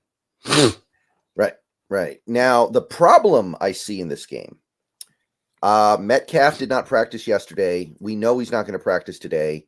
It's going to come down to tomorrow. He might play even if he doesn't practice all week, by the way. McDonald even said that. And we've seen this play out before, right? There was that game 2 years ago where Metcalf got hurt. A normal human would have missed at least 2 games. He didn't miss any games. So I won't be shocked if he plays. But if he doesn't play, there's not another receiver on this team that is going to make the Bills feel like they need to protect more than 15 yards down the field, I feel like. So how do we overcome that if that ends up playing out? I think McDonald's got to lean into the whole number rather than be, okay, JSN, you got to now pull the extra load for DK. It's got to be everybody kind of takes on their extra heaping of the portion. And you bring in a guy like Laviska Shenault, who you've not had a plan for this year at all, and you develop a plan for him this week. You commit to running those tunnel screens to the running backs that you've ran so much. You go back and run another trick play in this game. You do the extra things you need to do beyond just lining it up and having the guy say, go beat the guy on the route in this game, in my opinion, from Grubb's standpoint, because you have plenty to me still to be able to attack this defense. It just means that you're going to have to use the whole village, rather than just the village warrior, so to speak. Everyone's got to kind of come in and do their part with it. But I'd really love to see some Laviska aspect come out of this with 5-6 touches from him. The Bills won't be expecting it. They won't be prepared for it. And this would be the perfect kind of game if you're missing DK to kind of bring that out. Yeah. But I got to tell you, if DK doesn't play, I'm not feeling great about things, because the Bills, they got Taron Johnson, one of the best slot corners in the league. So, that's going to be a good counter for JSN. He's going to be on JSN a lot in this game. That's not going to be easy. So I know you were saying earlier that if Metcalf is out, JSN's got to step up this week. And I agree, but I don't know if I want JSN to be the guy who's going to make or break this game when the Buffalo Bills are very good at defending slot corners. I'll say this though to that, Brendan. He's a first round wide receiver slot. It shouldn't be that, well, you got a tough slot matchup this week, so you're shut down. Well, if I got a 3rd or 4th round slot receiver, if I've got some try hard, like he does his job, but he's not very talented, but he gets the job done, a Beasley type from back in the day, for instance, right? Like, okay, I can get the theory and logic behind we're playing a tough slot. But you're supposed to be that guy. You're supposed to be that guy that can beat that type of dude. And you're not supposed to be the guy that just, he's getting shut down this week. And so that's where I draw a little hesitancy with that. No, this is the type of game You need to step up. This is the type of game, I don't care the matchup you're going up against. Show us why you were that first round pick. Let me see more of that feeling. You're averaging 10 yards a reception right now. You're not having a lot of impact. You give me no yak as far as after the catch. They're trying to run bubble screens with him, and it's like, it's a joke. He can't break one tackle. So I'm not trying to be too hard on JSN, but I got to push back and say, no, this is the week he needs to step up. I don't care who you're going against. You're supposed to be that guy. Otherwise, why did we make you a first-round pick? Mm-hmm. Yeah, but you can understand my hesitancy in believing that this is gonna work out great, though, right? Because of what we've seen so far. Well, I'm just looking for him to be productive. And he's the thing with JSN is maybe he doesn't get as many opportunities too with DK getting the targets, especially this year. And that DK's been a focal point from the target aspect of things and how they've tried to, feature him. So I come back to going, look, your second year, it's your time. Now's your moment. Here's your moment. And I don't think the Bills are going to slant coverage of double teaming to JSN in this. I think they play it pretty straight up with his history and past of you're getting one-on-one with that slot. Can you beat him or not? Can you get that separation on that route? Can you make the catch when Gino throws it to you? You're going to get a drop or two throughout the course of the game a little bit like we see from you. This is a game I want to see him clean that up. Because quite frankly, we continue down this trek in this line with JSN into this year, and he continues to perform where he's at, where it's like, okay, you get to 90 catches and 900 yards and your average 10 yards a catch. I got to start looking at it through the lens then through 2 years of that of going, you're not really a guy that I look at as a long-term guy. You're certainly not a guy after 3 years I'm looking at putting on a contract extension. Yeah. Yeah, I think that's clear. If he doesn't have like 1,000-yard season over the next 2 years, I think he is playing on that fourth year of his deal. And I don't know what happens after that point, but yeah, you can't extend everybody. Yeah, we thought we were getting Amon St. Brown. We've not gotten Amon St. Brown. And that's kind of the bottom line here. And I'm not trying to be unfair. There's plenty of time. I'm not drawing end all, but this is why I'm just taking a little bit of onus on this, that look, you're going in this Bills game. You're down DK, who's carried a lot of the shoulder of the burden for this receiving core. Pick it up. Tyler Lockett's done his part at 35 years old, whatever he is right now, rolling on his side. Now it's your turn. Now it's your time. Now this is the game where you show us that this is why we made you that 20th pick. That you can go and get the 12 catches for 130 yards and be a bit of the focal point for that offense.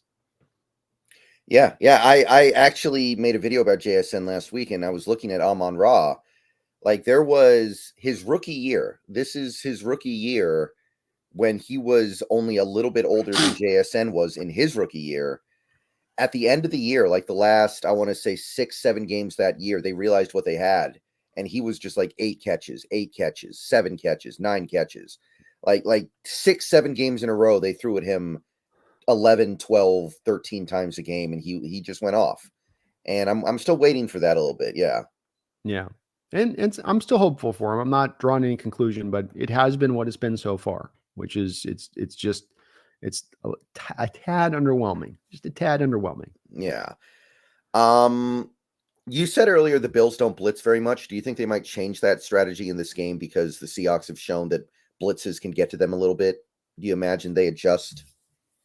They might to do some attacking with Jarrell out there if he's playing. The Falcons did some of that on the tape as well, where they ran some overload blitzes to his side. Jarrell did a good job on it, by the way, then in those moments when that did happen. But that's something that you'd want to probably probe and test a little bit. But as we've learned in the past, Brendan, with like our Hawks, when we've tried to blitz when we're not a blitzing team, if it's not in your DNA to do it, and then you suddenly want to try to take advantage of an opponent's weakness in that they suck at defending that, it doesn't work out well for your defense because it's just not inherently in your DNA. It's not something that you want to do. And so you're kind of stepping outside of yourself to attack an opponent's weakness. And to my mind, it's never really worked out with defenses that do that if that's not how they're kind of built to do that.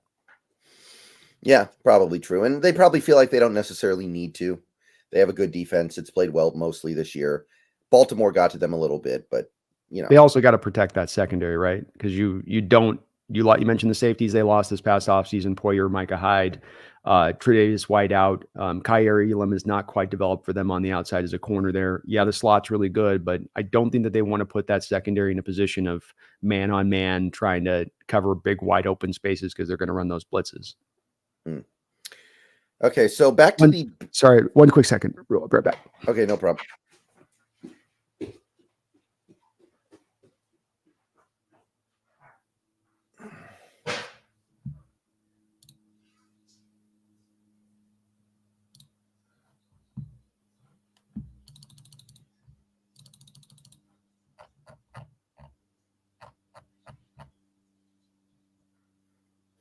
You'll be right back, guys.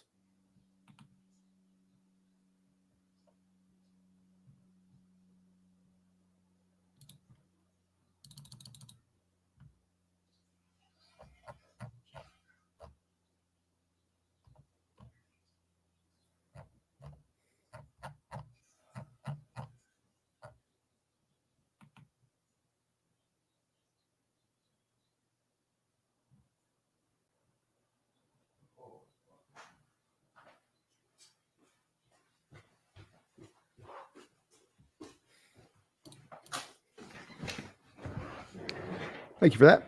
Everything okay? Everything okay over there? Yeah, I got the bladder of a 80-year-old man. Okay. Me too. I feel you on that. I understand that one.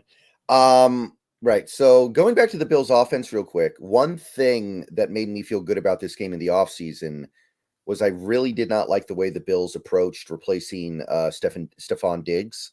I didn't feel like they were giving Josh Allen enough to work with on that offense in terms of weapons. That has definitely gone away a little bit now after the Amari Cooper trade. So you're looking at Keon Coleman, you got Amari Cooper, they got some good tight ends. Like, how would you feel that they've done? How do you think of what they've done to give Josh Allen toys to play with? I think it's a great move, the Cooper move. I mean, third round pick is not a big cost to go get him. And Cooper led the league in bad throws by the quarterback throwing miss errant throws to him as a receiver. Part of the reason that a little bit of his drop rate's been up is that Deshaun Watson's just been god awful, and it's been rough. So he's a big time addition to their team, just a capable receiver that you know what you're going to get. He's not a game changer anymore, but he is still a very capable route runner, really good hands. He's going to be in the right spot, in the right place for Allen. He can rely on him in that way. He's going to be, head down, just be a good soldier, unlike a Diggs type that'll be that diva type of receiver that you get and what he brings, to the table. So I agree. I think this does help their receiving core out significantly. Everybody then gets to slide into the roles. Khalil Shakir doesn't have to be a number one type guy from the slot, or Dalton Kincaid, number one type tight end from that. They can just kind of fit to their roles, and Allen can kind of pepper the ball all over the field a little bit, as he's not a guy that I don't think has to lean into just, having one guy who goes in features a little bit and leans on. Him and Diggs had a good rapport on the field and how they played, but he's a guy that'll work it all across the board.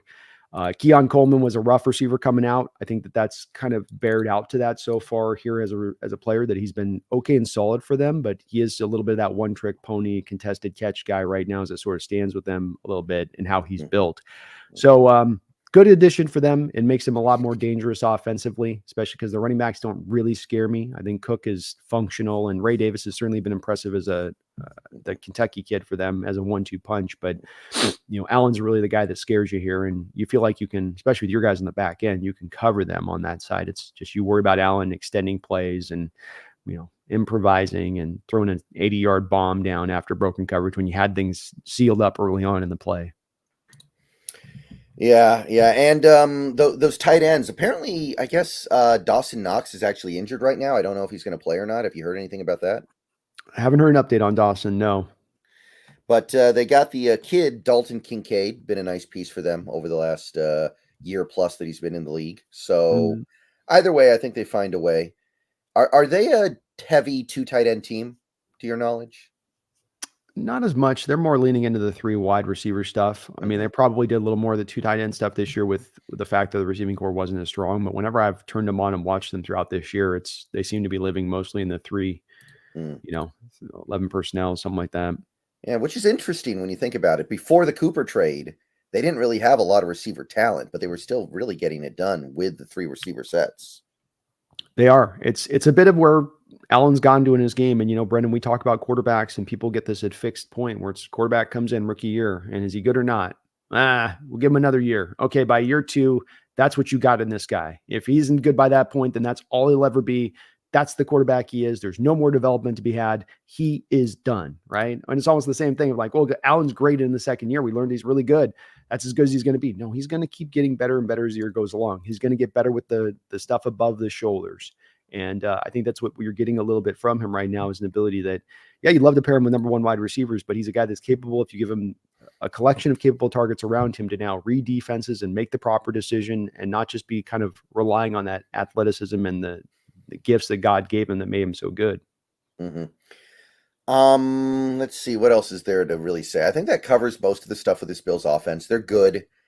They're not overwhelming in the way some teams can be with the receiver talent. They no longer they used to have an elite offensive line. I don't think they do anymore.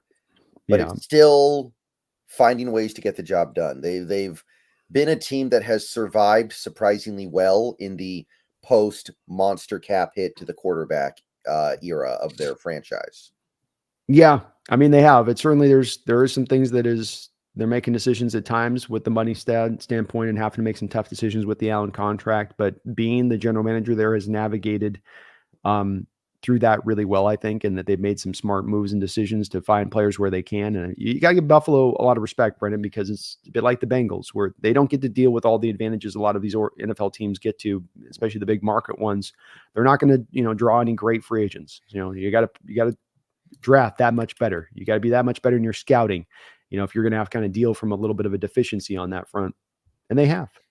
Yeah, it's actually really impressive. That's actually a really good point. Putting together that kind of a run in Buffalo. Very nice. There's a reason they had that year, 20, 25 years of sort of just wasteland. It's tough to win out there. Yeah. Swinging back to the defense, though, anything else? Anything else stand out to you that you're thinking about going into this game? Just Gino's got to be patient back there. With so many of these windows getting closed up because it's going to be so many guys dropping in coverage. He's got to be just patient in that pocket, not to get too jumpy, and really just trust his reads and trust what the defense gives him in this game, and not to get too greedy, especially out DK in this game where you might not have a guy to take the top off the defense, and so it might rely all that much more on patience. And as we saw last week, the impact it can really bring, where if you can play this clean offensively and special teams, and then able to draw a turnover or two, I mean, that can be the difference. It really can be the difference in this kind of game like this, which I expect to be close, which I expect to be high scoring. So Gino's got to keep this thing clean against this defense and not have any self-inflicted errors. Or if a play's going down, have those plays where you go, okay, look, live to live another day. Don't force this. Don't try to be a miracle worker here on this. Throw it out of bounds. Go live another day. Get to the next play, and trust that if you can keep the turnovers limited in, you can come out of this game with a win. So it's been a problem with this at times. This offense, of course, is just and special teams comboed up with it, where you just get two bad turnovers over the course of a game, and this game is too tight for us to be having that happen, even with us playing at home. Can't have turnovers. Got to eliminate that this week. Yeah. I don't know how we win if we don't win the turnover battle. I'll put it to you that way. That would be really tough to overcome in this one. Let's see. What is there anything else that need to be said about this Bills game?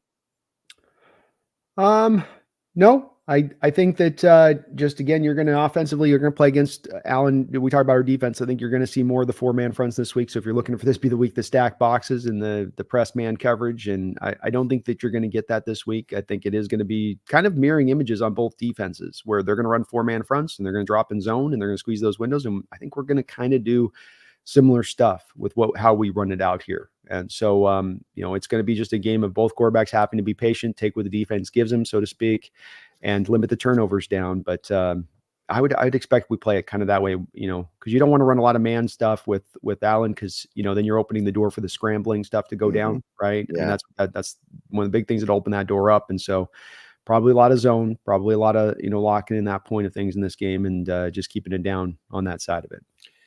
Yeah, and we've been playing a lot of zone anyway, so I don't know why that would necessarily change, but it makes sense. It makes sense in a game like this. I'm not against it. We are getting Woolen back though, so that does bring back flexibility, right? If you, with your two number one corners out there, you can at least think about doing other things. What they will do at times, what they can do with that, to your point, is you can run man to one side, zone to the other. So you see with the Hawk defense, and this carries over from the Raven defense last year, is you'll have your corners tend to play different technique on both sides. Your outside corners play different technique on both sides of the field. So if you watch the Hawks on a play-by-play basis, you'll typically find them with one corner in off coverage, and then look to the other side of the field, you'll see the other corner in press coverage. And so you run with a little bit of press and man with Woolen, and then you run a little bit of zone to the other side. That's a way to maybe run some confusion at Allen, get him thinking a little bit more post-snap. Yeah, and I think that continues to be the thing that we're chasing this season. We're trying to get to the point where we're deceiving opposing offenses pre-snap. Yeah. And I think that's what we're going to keep chasing. Like, the one game this year where Buffalo's offense really didn't play well was, I guess, Baltimore, kind of against Houston, right? Kind of sort of against Houston. That was a weird game. Josh Allen just didn't have it. But I'm sure what those defenses did was the stuff that we want our defense to do. You make him think more than he wants to. Yeah. I want to get Allen thinking if I can do it. I think he's come a long way as a quarterback, but that's still the place that I want to try to, if I'm going to try to beat him. And when you got great players, there's no easy ways to go beat him. So there is no easy answers here to be had, but you can do things I think that just kind of set you up and give you a little bit of mini advantages, if you will. And that would be the place that I think with Allen, I'd want to draw it to as much as I can. Mm-hmm. So with all that being said, what we need now is some actual predictions. So what are you feeling? Go ahead and lay it on me, and we will see if it plays out that way or not. I'll be honest with you, Brendan. This is one of the weeks where I'm as emotionally drawn to getting outside of the analytical mind in this matchup and breaking down the score and more going to the emotional place of what I want. So I'm going to give you my breakdown on this, but this is just because as much as I want this game, this would be a centerpiece victory. If you have a Niner team that loses against the Cowboys, if you have a Rams team that loses tonight, this division is almost in a quasi stranglehold by your Seahawks, of course, depending on how you play those teams down the road. It's not going to decide that, but boy, you look at how your team's playing to take down a Bills team like that, 2 back-to-back quality wins against the Falcons team like that. You really feel optimistic and a huge growing optimism for this season and the potentiality of this year in the here and now. So I got to own it here, Brendan. I'm emotionally drawn on this one to see this win. I'm going to go 30-27 Seahawks. I think that the fact we're playing this at home, not on the road. If it was on the road, I'd have it as a loss, but I think that that's just enough to get us through on that field goal and that just to get us to the other side with that home field advantage. I mean, I like it. I hear what you're saying. I like it conceptually. My problem is, and I had us winning this game before the season started, but I think things have to change a little bit because of the Metcalf situation, where I don't think he's going to play, and even if he does play, he's not going to be 100%. Right? That's hard to get around. Like, I'm sorry, that changes the offense completely. To your point, you were missing Metcalf. I think it was last year in the Cardinals game, and you got the win, but I don't think your offense was terribly explosive in that game. No, not at all. And I think the Bills did a lot to alleviate the issues I had with their playmakers when they made that Amari Cooper trade. So I'm not counting them out at all. I think that Ernest Jones IV could come in here and transform this defense. I think that's on the table. And I do think that this Bills defense is susceptible to better offenses, even though they're playing well overall. I think the loss of all their star power over the last couple years has been something that doesn't catch up with them when they're playing like Jacksonville, but it does affect them in a game against a better offense. But I just can't get there anymore. I was there in the offseason, but now with no Metcalf, presumably, and Amari Cooper in the mix, I think I got to go 27-24 Bills. That's completely fair, man. Like I said, I throw my analytic hat off on this one just because I do really want this win, and I really want to see Seattle just start to lock this in. It's a great time of year for this to start to click in for us, and we got all the right things kind of coming together. The injury situation is getting better and better bit by bit. And yeah, the DK thing does hurt, but you built up a really strong offense here. You got 2 great second-round running backs. You should be able to still offensively be able to carry the load, but it's going to be a hell of a challenge. This is probably our toughest matchup of the year, absent the Niner games, or maybe even over the top the Niner games. So there's no way of getting around it. It ain't going to be an easy day at the office. I give them a chance, though. I'm not counting them out. I'm not ruling out anything. I think we can win this game. I don't think this Bills team is a juggernaut. I mean, they've already proven they're not with a couple losses this year, but they're fallible. They're definitely fallible. And I do think we're getting that turnover. I just don't know if it's going to get us the win. Be interesting to see, man. It's going to be a fun game, I think, though, no matter what. I'm expecting this may be the best matchup of the week in the NFL. The Snail, thank you for the $2. I predict pain, sucker. I hope you're wrong. Yeah. I mean, it could be. I feel like I don't feel like this team's going to get boat raced. I know it's easy to see it that way. I know it's easy to imagine Josh Allen just destroying your defense play after play after play. I don't think this is going to be a game that gets away from us. I'll say that much.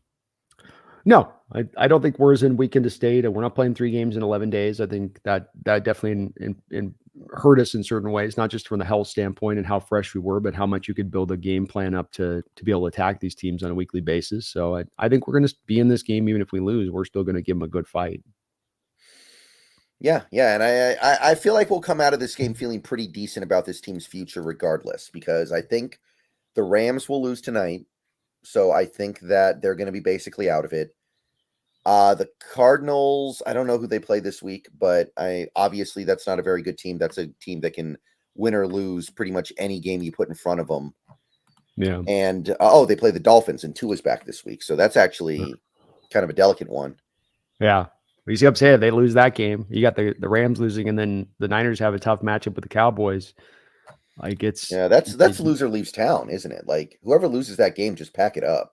Consider where the Niner fans are, man. They're like, they've got the noose thrown over the beam. Mm-hmm. They've laced it up, right? It's through their neck, right? They're just getting up onto the chair right now. So they're onto the chair, around their neck, over the beam, tied up tight. They're just at the point now, just needing somebody to kick the chair out from under them. I mean, it's wild to watch it's wild, Brendan. For us, like, look, we were pushing for like a Carroll to move on, but that was after like not winning a playoff game since 2017. This guy just went to the Super Bowl, and they're calling for this guy's head. Yeah, and to be clear, I think they're wrong to do it. I think that's ridiculous. I do too. I want to be clear. It's utterly ridiculous. I think it'd be like Rams fans demanding McVay get fired. I don't think it would be radically different than that. I sit there and shake my head, and I can't help but feel like, you guys are a little bit, I know you didn't get your Super Bowl, and I get how frustrating that'd be to be so close to not get it over this many years of a span, but you also are a little bit spoiled. Yeah. You're a spoiled little San Francisco child right now, and you're being petulant. Mm-hmm. Yeah. Jeff Azai stopped streaming the games. He used to stream the games. He threw in the towel. He's been streaming Niners games for years and years, got over 100,000 subscribers on YouTube through Niner stuff, and he's just like, I can't handle it. And I'm like, you will not survive the winter, buddy. You are weak. Your bloodline is weak. Yeah, suck it up, Buttercup. I mean, what have we gone through here for years? That bad football over the last, since we've been doing this last 5 years, like, miss me with that, Yeah. Like we had to turn over nothing good on the team. Our team was really good, but we just didn't get through to the Super Bowl. Like, we've turned over a team that's like, our offense, we didn't do anything. Offensive line sucks. Our defense can't stop nothing. Bop it. It's like, you think that they'd have been at the bottom of the cellar the way that they're talking this year. And I sit there and shake my head. Come on. I mean, it'd probably be easier to be at the bottom of the basement, right? Then at least you're just like, you don't have to get all that wrapped up into it, right? I guess. It's kind of like how they're talking, Brendan, because they're like, you just want to be bad. You want to be in between. Like, they're like, what good's going to win the division? We're just going to lose the Chiefs in the Super Bowl anyway. Okay. I wish I had your problems is what I'm I guess like first world problems all the way on that one. Yeah. I try to put back on this point too with him, Brendan, which is that you guys, it's a long year. Like, it's a long season, and where you're at right now is not where you end up. And I related to our Super Bowls. We got that Super Bowl with the Denver team in that first time, and nobody talks about it, Brendan, but that Denver defense was leaned out. No Von Miller, no Derek Wolfe. I think they had a couple of injuries in their secondary. In addition to that, I think they're missing one of their defensive linemen. Now, was that the reason you won the game? No. But did it change the matchup? Did it allow you to boat race them in that game? Probably. Yeah. And then the next year after that, you have our team, Legion of Boom, going against that Brady team. We're better. We should have won the game, but our defense got beat all down to hell. Nobody was healthy in that secondary. And you lost Jeremy Lane in the first quarter of that game, another guy completely out by that point. And that's why you lost that game. And that you get to the end of these things and you might think, well, the Chiefs just have our number. What if you got that game and there is, no Mahomes, or he's at a lesson state, or a Kelsey's out and they have no receiving core, or the defense loses, or the ball doesn't hit Darrell Luter's foot on the exactly. Darrell Luter, right? Yeah, exactly. Yeah, on the special teams play that they had on that play is a complete fluke. That play is, an all-time fluke. If the Chiefs were to play this 49er team tomorrow, Brendan, in a Super Bowl, and they didn't have Chris Jones and they didn't have McDuffie at cornerback, would you not have the Niners as winning that game as long as they were in a relatively good, healthy spot? I mean, I had the Niners winning the game on Sunday with those Yeah. guys. So yeah, Yeah. definitely. So yeah, they're just in their feelings and they need to get over it.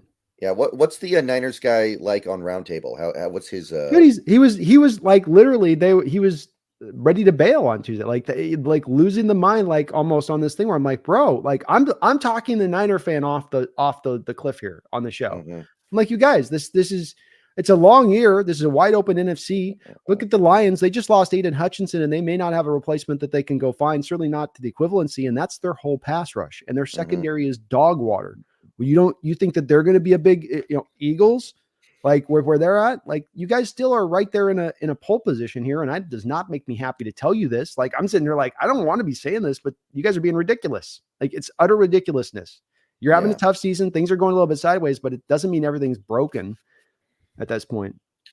Yeah. I mean, I do understand why they're a little bit down on the team this year. Don't get me wrong. Like they have problems that are not going to go away. But at the same time, I don't think you bail. I don't think this is the time to bail. You bail when you're, 6-10 and you've got one game left for draft positioning. Now's not the time. I think the specter of the Purdy contract too is freaking them out. Because like they know the cap situation is what it is, and they're like, and the $50 million. And Jesse's trying to tell me that they're going to try to make him play on a 4th year of the deal. I'm like, how do you do that, Jesse? How are you going to force Brock to do that when he's outperformed his deal through 3 years as a 7th round pick? Yeah. He's like, well, we'll just trade him then. Who else is going to give him the contract? I'm like, boy, you guys, okay. we're spinning out a bit here on this one, I feel like. So I think that's also kind of slanted it because there's not a consensus in the Niner fandom about Purdy. There's the Purdyites and the anti-Purdyites. Even if they do that, then the next year they're going to have to give him like 70.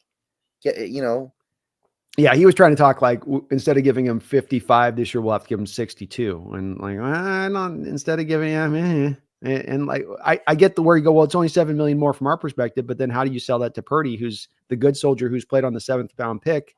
I mean, Tua gets a deal, Trevor gets a deal. Do they earn those deals or not? Maybe, maybe not. He's far outperformed them. How do you go to him and sell him on that? He's not a former 1st round pick like those other guys were. Lawrence and Tua are former 1st round picks. They've been paid theoretically a little bit, right? So it's like, I just don't know how you can sell that as a Niner franchise to Purdy and how you don't pay him. I mean, maybe if he continues to have performances like last week where he just looks like, turned into a pumpkin. But outside of that, he's performed pretty well throughout the course of this year. And if he continues to perform where he's been, considering he's performed well without really the supporting cast, like Brandon Ayuk wasn't really up to full speed even before the injury. He was kind of at a lesson state. Deebo Samuel in and out of the route, in and out of the lineup. Christian McCaffrey not in. And yet Purdy's played pretty well. So it's probably likely he continues to perform pretty well throughout the whole course of a year. I just think you're going to have to pay him at that point. And I love it. They're stuck a little bit there. They're stuck. But that's what I think is also slanting some of these Niner fans, especially those that are not on board with Purdy, like Jesse is not. Yeah. Oh, Jesse's not a Purdy guy? No, not really. He's kind of been begrudgingly pulled along by some of the fan base with it. But I think in his heart of hearts, he lands where, he understands that the limitations on that arm strength, the supporting cast around him has definitely elevated some things. Yeah. I mean, could you imagine him without Shanahan? Could you imagine Purdy without Shanahan? I don't think it'd be a pretty picture. Well, it's where Jesse does bring up a good point, because if he does you get to the offseason and he's earned this new contract and you go to him and you say, you're going to play on the 4th year deal. And he says, F you, send me to a team that's going to go pay me that money. Who's going to be the team that's going to come up and let's just not even make draft capital the thing, right? Like Niners don't insist on max draft capital. Who is the team that comes up and is willing to then pay Purdy $50 million a year? I mean, it does feel like a David Tepper kind of move, doesn't it? Wouldn't he just do that just to get attention? Boy, I mean, maybe they're a hard position to predict right now. And I don't know if Canales would want to sign up for Purdy necessarily. I know he's a great reclamator, but I think on that one, he'd be like, Geno Smith, Baker Mayfield, well, Brock Purdy. Who owns the team? Right? That's true. He's the one who owns the team. I don't know. That just seems like a David Tepper type of thing. It's possible, man. I mean, they're going to have to do something at the quarterback position after this year. So they're a team that, whether it's the open market or not, the only thing I'd wonder with them is if you're going to make a move for a Brock Purdy, you're also thinking you're a contender. I know he's a dumb owner and he certainly could come in here and do that, but hard for the Panthers to look at themselves, I think, coming at the end of this year saying, yeah, we're really close to contending. We're just a couple players away. We're just a Brock Purdy away from contending. Yeah, and also if you wait until after the 4th year, then Stroud's going to get paid, and Purdy might say, "Hey, I've outperformed Stroud. I want more than Stroud." You don't want to deal with that. Do it this offseason, where I don't know if there's going to be like some mega QB deal that Purdy's going to be able to like try to top.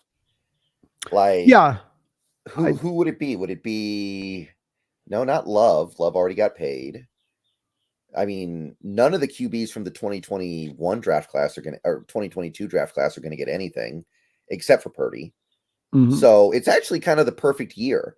It's kind of like the opposite of what the Cowboys did with CeeDee Lamb. They waited until after Justin Jefferson got paid. Yeah.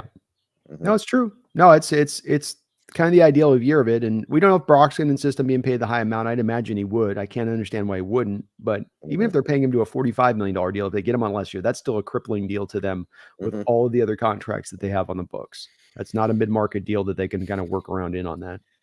Yeah, and I think Fred Warner signed his deal a while ago. He might be up for an extension very soon here. He'll be the next guy kind of in lineman on that. But this offseason, they're stuck to the Hargrave contract. So this offseason, they're kind of locked to the guys they're going to have to pivot off of. So Chadarius Ward, he's got $15 million avoidable year money next year on their cap. He's not even signed to their team next year.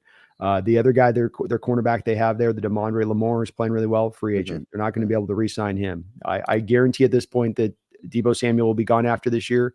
I'm pretty sure even with Kittle having a really solid year this year that he's likely to also be another guy out. Juszczyk will be out. So they're going to have to already start doing some slicing and dicing after this season for sure. Yeah, B3N, thank you for the $1.99. That knot is tight for them whiners. Yeah, it's getting there. It is, man. Just they're drawing it down on the neck, they're cinching it up. Yeah, and it was a great run. They made the NFC title game 4 times in 5 years. They made the Super Bowl twice. I know they didn't win, and that sucks, but it was a pretty remarkable run. And at no point in any of that run did they have a top 5 quarterback. That's the thing that I think people need to wrap their mind around. Meanwhile, you got beat by goats, right? So you got beat by basically Mahomes beat you on the 2 Super Bowls, and it's like that's a goat beat. It's like Brady beating us in our Super Bowl. It's like, it doesn't feel good, but you also didn't get beat by some scrub. You got beat by one of the best quarterbacks, if not the best quarterback in NFL history at the forefront, with a team, one of the best head coaches in the sport, and Reed's in the history. He's at least a top 3 all-time coach probably in the sport. I mean, say nothing of the defense that they put together. So it's not like you just sort of like, we were right there. We got right to the finish line, and then we just completely messed it up. No, I mean, you were in both those games against the Chiefs. You were in both of those 2 games. They were just able to just get past you. Yeah, you're a play away from beating Patrick Mahomes with Jimmy Garoppolo. Like, do you know how crazy that is? Yeah. Yeah, it's insane. Yeah, I mean, just to even be in that game in a lot of respects, you probably didn't have a business even as good as you were with that guy at quarterback. So I don't think they should be as down as they are with it, nor do I think they think that they're necessarily going to have to turn this over now. But it's also a possibility they go that way, or Brendan, where they might get this offseason. That owner's tired of it, and he's like, "I've spent all this money, and you've sacrificed all this future cap space. We're going to turn this around. We're going to turn this over instead." Yeah, and hey, that would be the greatest offseason in Seahawks history. McVay goes to Amazon because he realizes the Rams need to rebuild, and the Niners decide to fire Kyle Shanahan. That's a better offseason than the Russell trade. It's a better offseason than firing Carroll. That is the lottery right there. Yeah, because the stage is then set for right as your team's about ready to hit the eject your button. Those other teams in your division are ready to, pack it in. And I'm a big believer in what I've called Brendan the feast factor. Just talking to the Bills content creator yesterday on the My Behind Enemy Line show about this, where he was acknowledging to me a bit on this, that big part of Brady's run there, going through his time there in the 20 years and them getting those Super Bowls, was the fact that you could beat the hell out of your own division on a yearly basis. You could write down 5-1 every year, 6-0 on your division every single year. And that's, I know iron sharpens iron is what everybody likes to say, but more you want the feast factor if you can go and get it. Yeah, who should they hire if they do that? Niners, maybe they get Saleh. Would they go back to that well? Are you talking about if they fired Shanahan? Yeah.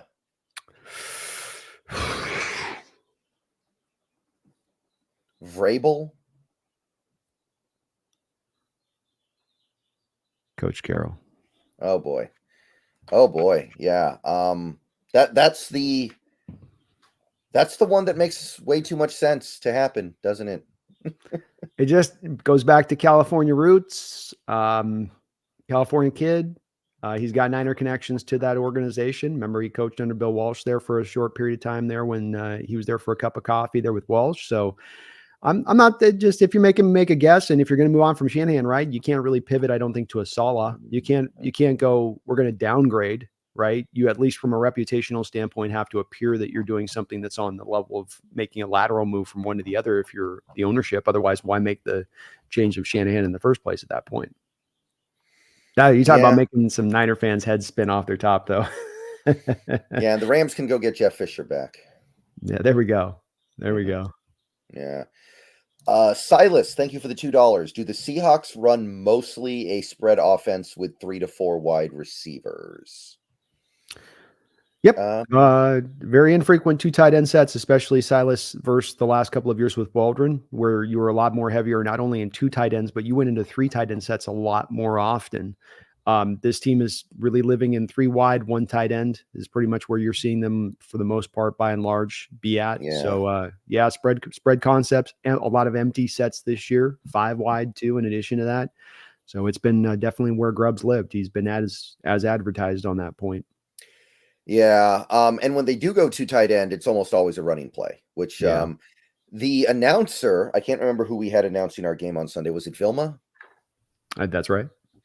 Yeah, I think he said there was one play. It was the Bobo drop in the third quarter, I want to say, where we lined up in 12 personnel, and Vilma even said, well, they want to run the ball here because they're in 12. And that was a play action to Bobo where he dropped it. But it's pretty predictable when they do go 2 tight end.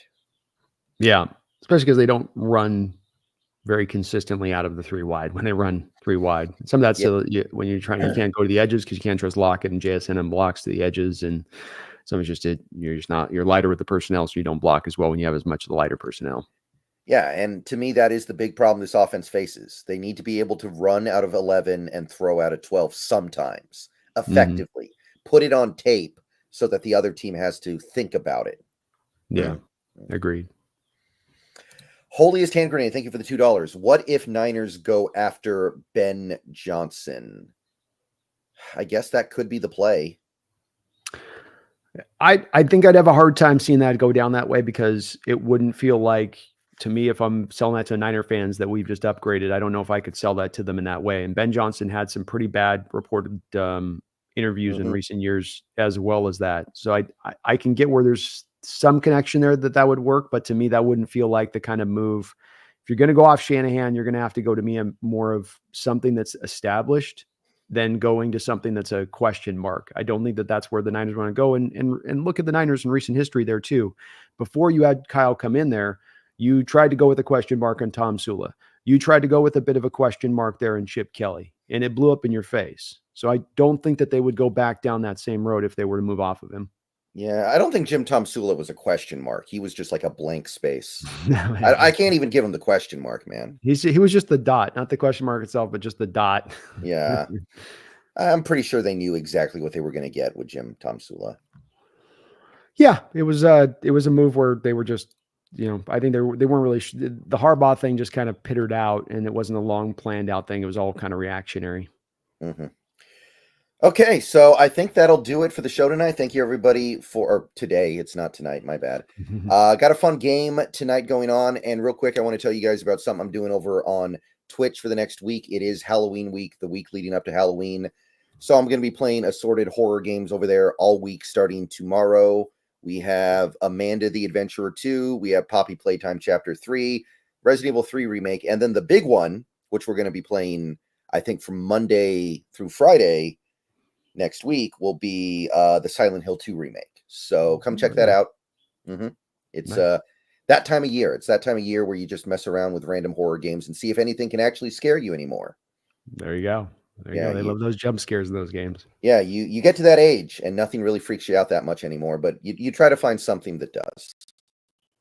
It's true.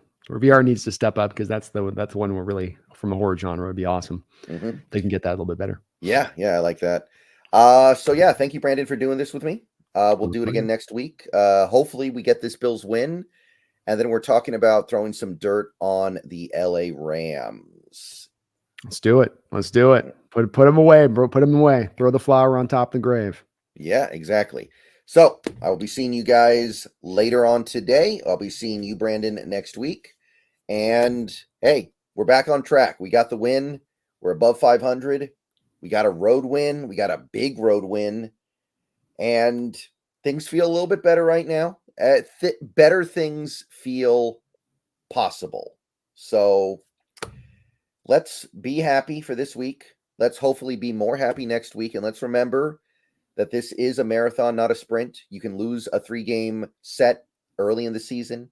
It doesn't mean you're out of it. It doesn't mean you're a bad team. It just means that you simply lost 3 in a row at one point in the season. So let's hit it. Let's get out of here, and let's get ready to see the boys play on Sunday. Go Hawks. Go Hawks.